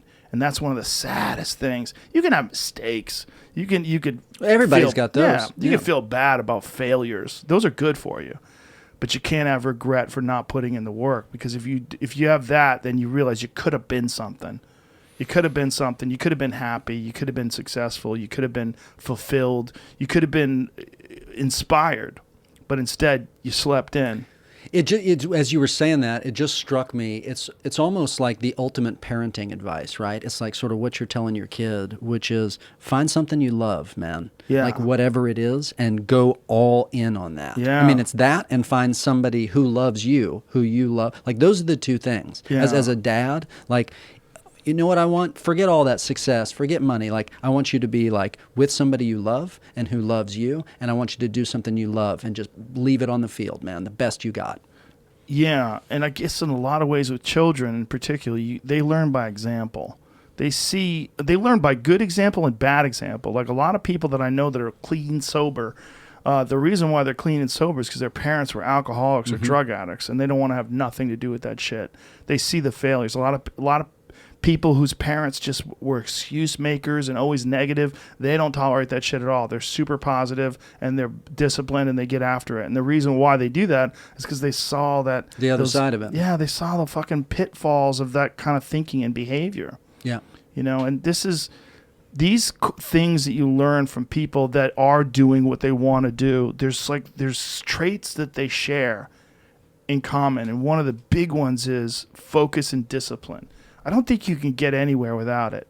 And it's hard to do because there's a lot of times, like that Pressfield talks about in The War of Art, that resistance is strong. There's something about it. It's like you don't want to do the things that you know you should do.